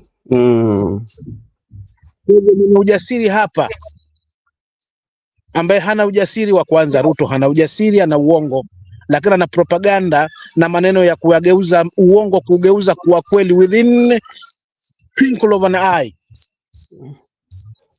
Tukirudi kwa Kalonzo, ana ukomavu, lakini ana mazungumzo mengi sana juu ya meza. Ni mzee wa dialogue. Lakini tuweke kwa meza kwenye jasiri sasa, ambaye anaweza akaingia mahali bila taarifa na akasema, nyinyi taasisi hii mbona hamfanyi hivi? Na kwa nini hamfanyi hivi? Na hivi ndivyo ambavyo vinaruhusu katiba. Mwenye ujasiri huo ni Matiang'i. Maana kila mtu kathibitisha wakati akiwa minister, wakati ule wa wakati wa minister wa education, I don't know, achana mambo na security, we saw what he did. It's like alikuwa anafanana na Magufuli way. Kwa hivyo huyu bwana, kwa sababu ana ule jasiri wa kuenda mahali na pia na ile experience alionayo, kwa kweli anatosha, kwa sababu kile ambacho tunakikosa hapa ni kiongozi ambaye ni jasiri wa kuweza kutimiza na kuweza kusimama na kuonyesha kweli hakika kwenye taifa kwamba kuna kiongozi. Hapa tunabaki na mtu ambaye ni wa drama, siasa na maendeleo juu ya magari kila siku, tangia wakati huo mpaka sasa hivi watu hawachoki. Kwa hiyo katika mimi ninaweza ngalijibu kwamba Matiang'i ni kama ambavyo nilivyozungumza kwamba Matiang'i ana ujasiri. Mzee wetu Kalonzo ni kweli ana ushupavu na kuweza kuwa rais, anaweza ongoza hii nchi kwa sababu anajua mianya ya kufunga ni wapi, tupate elimu ya bure, lakini ana dialogue nyingi. Na tunahitaji mtu ambaye sometimes pia anajua kupinda. Lakini sasa wacha nikuulize, kwa sababu usitoroke, wacha tu nikuulize kwa sababu umetoa hayo maelezo na umewapatia kila mtu, umepatia sifa zake, na kwa sababu we ni mule mtu ambaye anazungumzia sana wananchi na watu wake, kwa sababu bila wananchi hatuwezi kuwa na nchi. Na unadhani hizi sifa ukizitoa na watu wakuje wazingatie, waseme maarifa ama tuseme kwamba uzoefu ambao hao watu wako nayo katika kisiasa, na unadhani kama wananchi wenyewe wanaweza kuwa na ile wakati ambao inaofaa wapige kura kulingana na yale maoni ambayo unatoa? Unasema kwamba kisiasa labda tunaweza sema kwamba Matiang'i hajakuwa uzoefu wa siasa, ni mtu ambaye hajakuwa katika mlingo wa siasa za Kenya, lakini ni mtu ambaye akipatiwa kazi ni mchapa kazi. Na ukiangalia pia Kalonzo pia uzoefu kwa siasa ni kubwa mno. Ni mtu ambaye ameshakaa kwa siasa miaka mingi, lakini unapata kwamba kazi ambayo labda alifanya ni asilimia kidogo sana. Hakuna mtu ambaye anaizungumzia sana. Sasa kwa hawa wananchi wako na nchi yako, unadhani wanaweza fanya uamuzi ambao inaweza patiana Matiang'i kura? Ndio, inawezekana. Kwanza hapa mjanitendea haki, maana hawa viongozi ambao ni nduli tungewapima ni wanne. Hapa kuna mama yangu Martha Karua hamjamweka hapa, ambaye pia anatosha kabisa na ana sifa za kuweza kuiongoza hili taifa pasipo kugama. Hamjanitendea haki. Pole, lakini sisi sasa tulikuwa tunatumia yote tisa la 10 ni hivi. Jamani, sifa usijipe mwenyewe. Sifa usijisifie, ngoja usifiwe. Lakini vile vile pia nakuelewa.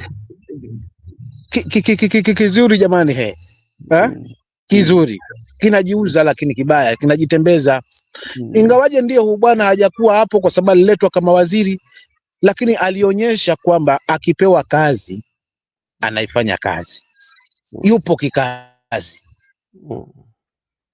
Kwa tukimkabidhi nchi na katiba na sheria ataifuata kikamilifu. Umeelewa vizuri? Kwa hiyo wenye ambao tunachagua nazi na mwisho tutaishia kupata koroma ni sisi ambao bado tunajadiliana masuala ya Rivayala, bado tunachaguana na mtu, tunaanza kuchagua huyu, tunaanza kusuka huyu, mwisho tutaishia kwa koroma kama tulipo. Kwa hivyo wananchi wenyewe kwa wenyewe, civic education back to our people. Kama sisi kina msimamo huku tunaambizana, jamani, kwa yote tisa, lakini unaona fulani na fulani, hawa jamaa hawa watatusaidia. Civic education kwa sisi wenyewe, lakini yote tisa. La mwisho kabisa ni kwamba Mkenya yeyote ni mjanja, anajua ni nani wa kuweza kumwelekeza. Hawa watu ukiwaweka tu, kama kutakuwa na fair game,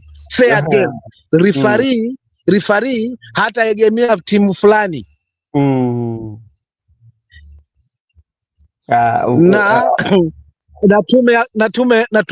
Na tume nzima haswa ya soka haitaingiliwa na mshiko. Wallahi nakuficha, sikufichi, peupe hapa. Mwanacha atamchagua Matiang'i very soon. Karibia wote wataenda kwa Matiang'i. Maana kwanza wataongozwa na Gen Z, maana huyu aliletwa na Gen Z, na atakayefufua hili la Matiang'i ni Gen Z. Mimi nimemaliza, asante. Asante kaka kwa maoni yako. Tulia tu kwa sababu bado tuko na mazungumzo hapa ambayo tunazungumza, and I want to thank everybody who is watching us. If you're watching us for the very first time, this is Brother Benson Media. You can subscribe so that when we are having conversation like this, the YouTube will notify you, and you can join us in our conversation. And I would want to thank the following: Pondoro Matiang'i Tosha,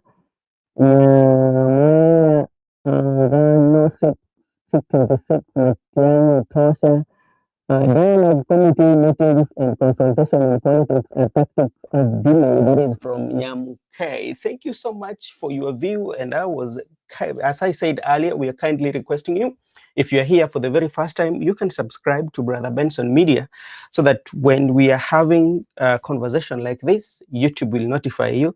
Again, Brother Benson Media, we do not only do podcasting, we also offer streaming of events like birthdays, any event that you might be having, you can reach out to us, and our prices are really pocket friendly, because we know that's the streaming we are offering to our subscribers. So we cannot charge you, ile inapata pocket yako inaisha. Hapana, hii itakuwa ni vizuri sana, so you can raise.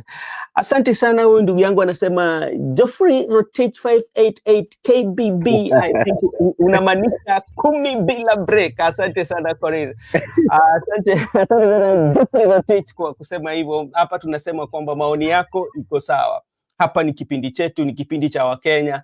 Kila mtu ameruhusiwa kutoa maoni. Sisi hatuangalii uko pande gani. Leta hoja zako, tuambie hapa, sisi tutakusomea. Amesema 10 bila break, na asante sana. Si wewe peke yako, I think also inafaa utafute chairman wenyu anaitwa Laban Misiani. He was here and ametoka. He's usually in our show here, Laban is usually ambassador of Kumi Bila Break. So ndamuelezea akirudi kwamba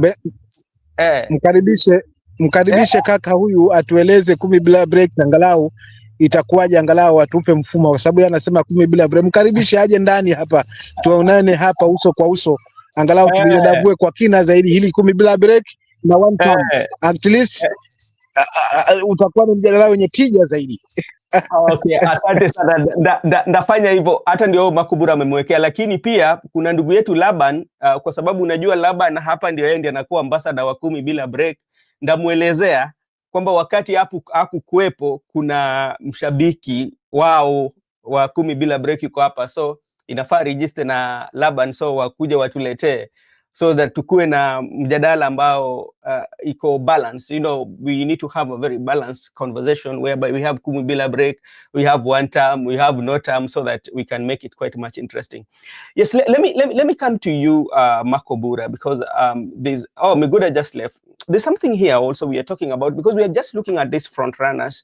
We know always that in our Kenyan politics, as we stand today, there's what we call the tribal arithmetic, and this one plays a major role, especially when it comes to electing president. We've always seen this trend whereby there are three communities that has like the majority of numbers when it comes to population. That is, we talk about the Kikuyu community, the people, our brothers from Central, we have our brothers from Rift Valley, and also we have our brothers, the Luo nation, and also the Luya nation that is quite much has a population numerical power, but it has never been put into influence, you know, for political.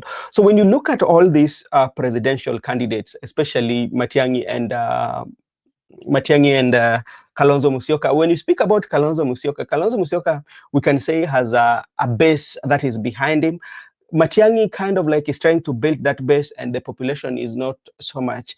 And if you look at President William Ruto, he has a base coming from the Rift Valley. So when you talk about the tribal strength or the regional strength, Teen President William Ruto and Kalonzo tended to have it. Matiangi tended to be building that, and the presidential is also being determined by the tribe. So how will this one play out on this three presidential candidate? Not even three, let me narrow it to two, Kalonzo Musyoka and Fred Matiangi, if they want to stop President William Ruto from re-election, so that they can give Kenyans a new administration. So how is it going to navigate about that? Or how can he campaign about the tribal politics that usually take the center stage of our politics?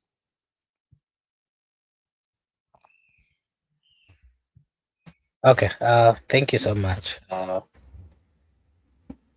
wanted to say that Fred Okengo Matiangi, Kalonzo Musyoka, they are all, I mean, they're all good politicians. Currently, not so good, but based on the number of the people that we have, they are the ones who somehow have some good track record.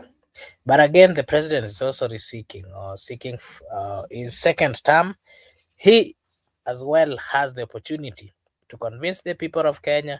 He's still in power. He still has everything to ensure that he convinces the people of Kenya so that he gets his 2 term. So in this particular stage, of course, we are seeing a 2 faction, the Kumi Bila Break department, and also the 1 term department that is led by the opposition. And we also have a section that is neutral.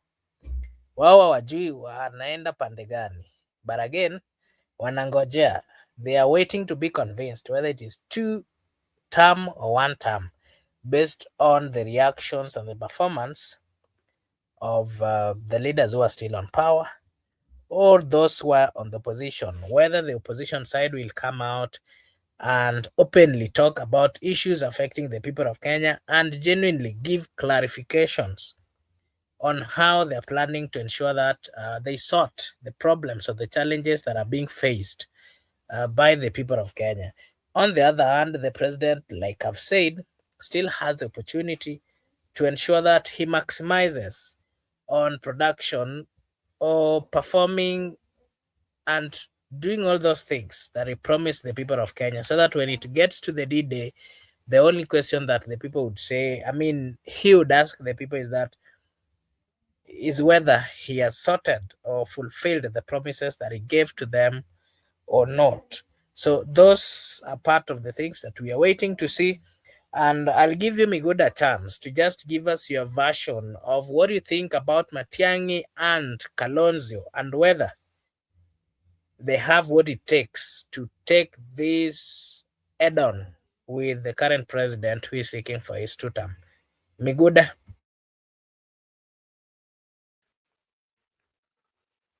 Okay, first,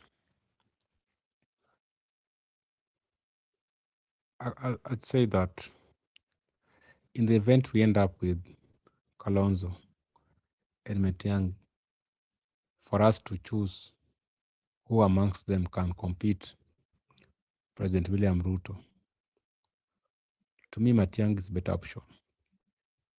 Despite the past, just like I've said, everybody has a past. We cannot subject Matiang'i to his past and we exclude other people. We are just going to use his past to criticize him during campaigns. But Matiang'i stand a better chance to compete William Ruto compared to Kalonzo. Matiang'i brings a new energy to the political environment. It brings more of a new face compared to Kalonzo has been there from 80s, the times of KANU up to now. Matiang'i, we cannot focus on the negative past and we forgo the positive past. You know, even in the past, there are positive impact. He actually contributed to this Republic of Kenya. By the time he was the CS for the IT, by the time he was the CS for education, and by the time he was CS for the internal security, there are some improvements he had just for the betterment of the country. And he is a workaholic, whereby it means business. If actually can transform that one, that's why, like I've told you, that we can't keep on focusing on the negative past, but we forgot the positive. The good things he has done, you can actually compete effectively compared to Kalonzo. Even Ruto has dark history, but people embrace him in 2022. I don't see why we subject one person from his past. If there's any requirement that he has not achieved for him to be cleared, then you can subject it. But if he's qualified and fit for the job, me, I still give him a benefit of doubt compared to Kalonzo. Kalonzo has been there before. We understand him better. Right now, we need someone also who have energy. We don't need, because to me, Matiang'i has energy to actually contribute much to international relations, to budget, to economy. And Matiang'i, Kalonzo seems to be someone's puppet, like someone is pushing. Matiang'i came when people were demanding for him. During the time we were protesting as the young people, people are looking for options. People say, oh, Kia Mtata, CJ David Maraga Emeritus. What about Matiang'i? Oh, where is Matiang'i? He was making that. Oh, he's abroad working for the World Bank. Oh, bring him back home. resign, come back. There's a job here for you. Come and rescue the country. So at least there was a voice of the people somewhere. Voice of the people is a voice of God. Vox populi, vox Dei. Right now, so when that happens, the problem has always been some people wanted to hijack or run on the Gen Z protest. But all in all, that is my contribution. I would prefer Matiangi to Kalonzo.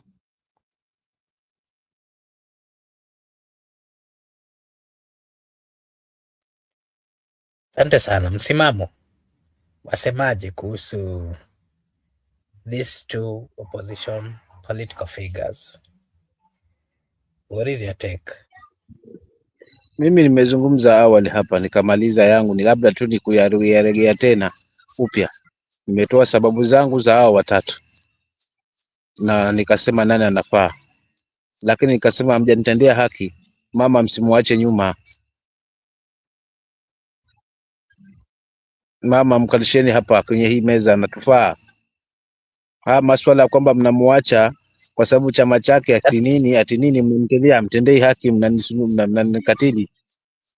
Kwa hiyo ni vyema hasa kwanza, ndugu yangu hapo host, umetuvalia violet kumaanisha wewe ni mwana PLP. So hiyo rangi inatufaa sisi. Kwa hiyo hapa katika swala mazima, yani nikirudi katika swali lako, ni kwamba Matiang'i ni sauti ya watu, na sauti ya watu kama alivyotangulia kuzungumza kaka hapa, nafikiri sauti ya Mungu. Kwa hiyo Wakenya tusijaribu kuibezi, hiyo ndio sauti ambayo itaweza kutufaa na kutaweza kutuokolea haswa pale tulipo, kwa maana kila kiongozi tumemwangalia hapa mapungufu yake. Huyu ni mmoja, ni nduli hasa wa kuweza kubadilisha uongo na kuweza kubadilisha kuwa kweli na ukateka haswa mazima. Tutazame awali pale alipoingia na narrative tu ndogo haswa kwamba jamani, mimi natoka maisha ya chini, kwa hivyo mimi sitakuwa mbaya vile, nitakuwa nakumbuka haswa wale watu wangu, kwa sababu hapo chini ndio ninapotoka. Nimekuwa muuza mahindi na muuza kuku, jamani niangalieni mimi. Na kwa kweli haswa vijana na wengi waliweza kukubaliana na kauli na sauti hiyo, ikafanya mashiko, ingawaje naamini hakushinda, lakini kupewa hata kura alipata. Lakini tukirudia sasa tena kwa hali nyingine, amegeuka tena sasa kwamba si yeye, zile ahadi ametuwekea na matumaini aliyoyajenga hayajatimilika kisawasawa. Kwa hiyo hapo bado, hata kama yuko na machinery, yuko na power, yuko na nini, mwananchi anajua ule mzigo ulipo katika mabega yake. Huyu mwingine ambaye ni Kalonzo ni mzuri, ni mkomavu, ni mtulivu, ni mzee ambaye ana unyenyekevu na busara, anaonyesha ubusara wake haswa katika suala zima na uongozi. Lakini unajua tulipofikia, tunahitaji mtu ambaye haswa hii meza pia haitakuwa ni suluhu zaidi kwake. Unadhulumiwa lakini bado unasema mimi wacha tu niingie kwa meza nitapata suluhu. Sometimes tunahitaji mtu ambaye ni jasiri. Mbona mnafanya hivi, kwani hamjui kwamba hii si sheria? So tukipata mtu wa hivyo, angalau wa kutisha, sometimes tukipata jasiri kwamba mambo mengine si lazima kwenye meza, mambo mengine na act kwa sababu ni mandate ambayo amepewa na Wakenya. So kwa nini mnafuja mali ya umma namna hii? Ama mbona mnakaa kwenye ardhi ambayo ina utata? So tunahitaji mtu ambaye anatoa maamuzi jasiri, na katika haswa hawa ambao umewaongeza hapo jasiri ni mama yangu Martha Karua na Matiang'i. Hawa ndio majasiri ambao kwa kweli wakizungumza wanatisha. Kwa hivyo nikisema hapa naongeza mama, msiseme naongeza mama kwa sababu ni mwana PLP. Naangalia sifa ya kiongozi. Kwa hivyo hali yangu hapa, tusikusuke sana nazi, mwisho tukaishia na koroma. Asante. Lakini pia kuna jambo ulikuwa mnalitangulia kabla nitemwe hapa, maana naona naelekea kutemwa, la ODM. Sitaacha kuzungumzia. Nafikiri jana tulisikia sauti za viongozi na leo pia tumesikia sauti za viongozi. Jamani, mnakifunga katikati kamba chama cha ODM, hawa wanavuta, hawa wanavuta. Sasa matokeo sio itakuwaje, nani atapata miguu na atapata upande wa kichwa? Na kwa hali hii hii sifa ambayo mnaileta kwamba ni chama kongwe, ni chama pendwa, ni chama cha wananchi, ni chama cha watu wote, mnaanza kuitoa. Kauli zinagongana, lugha zinagongana ndani ya ODM. Kwa hivyo tusiwe tunalipiga jibwa ili hali hiyo nyumba inanuka nyama. Ni chama nakitaka sana, nakipenda zaidi, nakijaa kwa sababu muasisi wake alisimama na hili taifa, na sisi wengine tumepata ujasiri huo kujifunza kutoka kwake. Ndio maana hata kama ndio hatupo katika hiki chama, lakini kwa sababu ni chama ambacho kimejengwa na misingi ya kumtetea mwananchi, bado tuko pamoja nacho. Na nikisikia kauli za jana zilizonitia nguvu, na leo nikisikia sauti ambazo zimenikatisha tamaa, nashindwa kushika, sio nishike ipi. Nimemsikiza Wandai sana tu kwa kina leo, nikaona sasa huyu anajibu yale ambayo yamezungumzwa na Sifuna. Jamani, ODM ibakisheni kwa wananchi waamue, au viongozi palipofikia. Kwa hivyo hilo tundo langu ambalo nilikotaka kuliongeza, kaka yangu. Asante.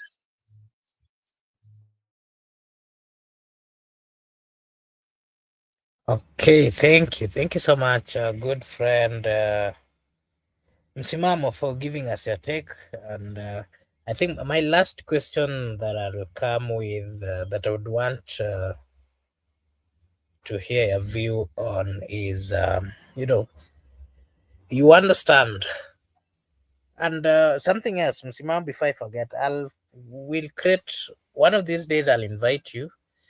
We speak about your party. You'll give us an insight of what your party currently stands for and the future plans. And of course, the possibility of the party leader going for presidency, as she has always said. And also the possibility of working with other political parties. I think we'll get into that. And tutakupea nafasi utupe maoni yako hivi karibuni, tuone tujue vile mambo yanaendelea.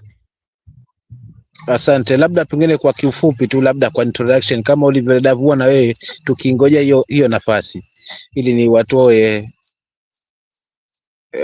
kidogo taka za masikio wale wenye haraka ya kutaka kujua. Kwanza, mama anasimama imara kama alivyo imara. Hawa wakiyumbayumba, yeye bado anasimama imara kwa ajili ya taifa. Azma yetu kama chama, la kwanza ni corruption, na njia zipo, lakini vile vile kuhakikisha kwamba katiba haitachezewa hivi.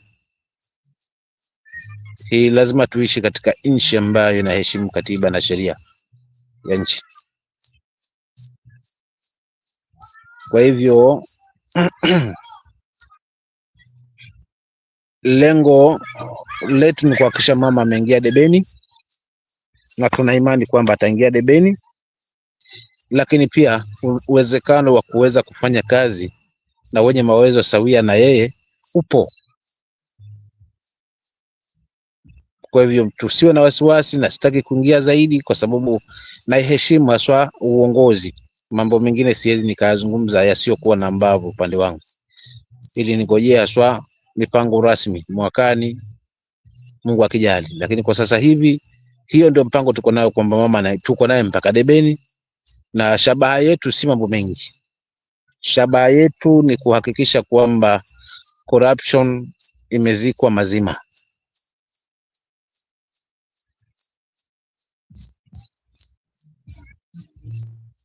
Security ya nchi haijachezewa tu karata, lakini vile vile katiba ya nchi imefuatwa kikamilifu kwa minajili ya faida ya yule mlengo ambaye ni mwananchi.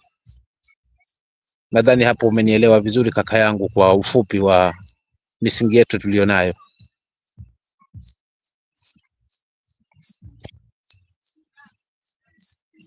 Bro, umenipata vizuri hapo? Nimekusikiza vizuri ndugu yangu. Yes. Yeah, asante sana. So we'll find time and give you a chance to just give us your your take on the plans that you have. I mean, the plans that are there within the political party that you are part and parcel of. Miguda, my last question that I'm bringing before you is presidential campaign entails a lot, resources, movements here and there. It also entails having a good network throughout the country. As you understand all these kind of things, Mr. Miguda, do you think these two political leaders have this possibility? I mean, have everything in order to ensure that they will manage, whether it is Matiangi or Kalonzo, that they have the required logistics that are all needed for this particular um, position. And then you can give us your last remarks and also your view on anything that is still pending that we might not have talked about, Miguda. And then I'll get back to Misimamo to give us his last remarks. Okay, I believe that once people have agreed on one person, the resources will be pulled. They know how to pull resources. Well, wishes will come in. But let no one lie to you that these people, they don't have money. They have money. They have made good money. They have been in government for a quite long time. People like Kalonzo, they have money. Mashagwa, these people are wealthy. So it doesn't mean that once they have been cleared, now they will not have money. They have resources. People can come in. The way Raila used to pull resources. So logistically, it's not an issue. An issue is who can be a competitor, including Martha Karua. Let me also embrace the Martha, the good woman. If they decide it's Martha Karua, the resources will just come automatically. So let us not dismiss this issue that it's only William Ruto who has money. No, people who have money outside here. He's just the president, but there are people who are wealthier than him in this country. This same very, very country that people William Ruto feared when it comes to finance. So some people are saying, oh, he has made nothing. What he has is just the one he can use to manipulate Kenyans and other things, but he doesn't have real money.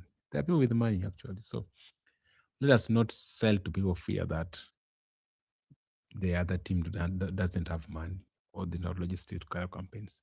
Then they can actually mobilize.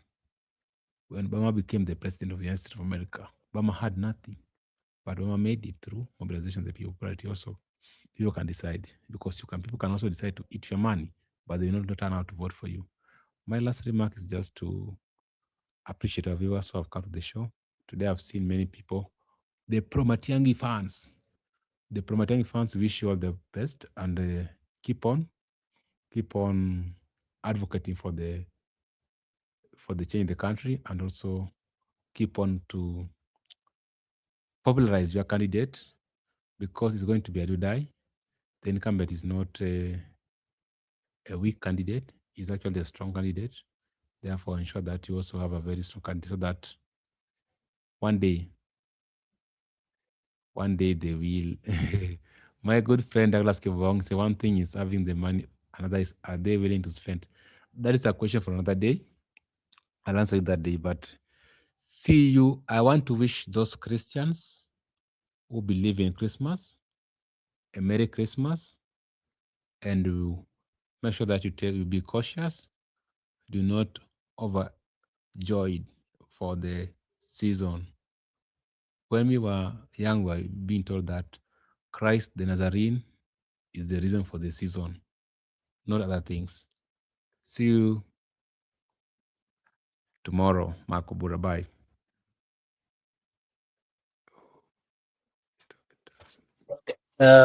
Thank you so much, Mr. Miguda. I can say a good friend Douglas Kibogong. Douglas, ulisema unakuja Christmas, hujatuambia kama uliland ama hujaland. Kindly tell us na utuambie unakuja lini, because the last time ulisema we wait for you. Hata kama ukuji ututumie Christmas, Mr. Douglas Kibogong. Ndio ukikuja tupate kama tuko sawa. Anyway, thank you so much, Miguda, for finding time to be with us this evening. We really appreciate. Mr. Msimamo, I'll give you a chance to just give us your final remarks and the wishes for those who will be celebrating their Christmas starting tonight.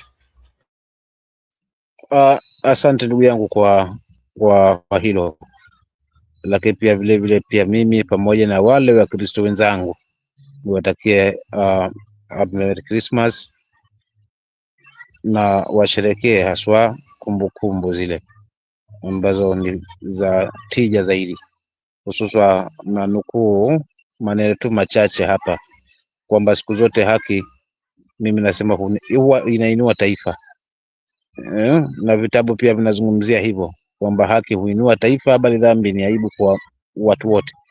So tunapoelekea haswa kusherekea hizi tafrija za Krismasi, basi tukumbuke kwamba haki, na nitafunga na hiyo haki hapa maneno yangu ya mwisho kwamba haki idumu hadi chaguzi, ili sauti ya Mkenya ipate kusikika. Fair game itakuwa na tija zaidi kuipa heshima ya Mkenya kuchagua yule ambaye anamfaa. Kwa hiyo haki ili idumu katika chaguzi, basi haswa ni kujiepusha na vitu ambavyo havina tija, ili kuipa sauti ya Mkenya pale debeni haki yake.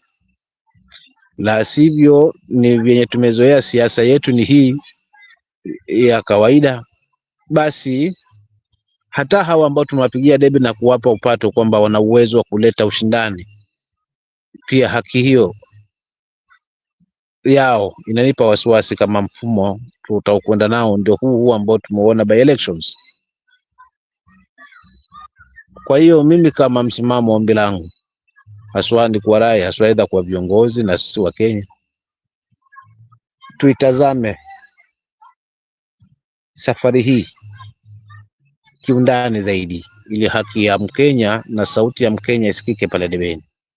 Yale tumejifunza kwa miaka hapo nyuma ya awali hayana tija, kwamba kila mwaka lazima tuishie mahakamani. Ya nini wakati Mkenya anajua ni nani anayemfaa? Mabao ya kusukuma na mkono hayana tija. Kwa hiyo hilo tundo langu ambalo nitafunga nalo. Asante.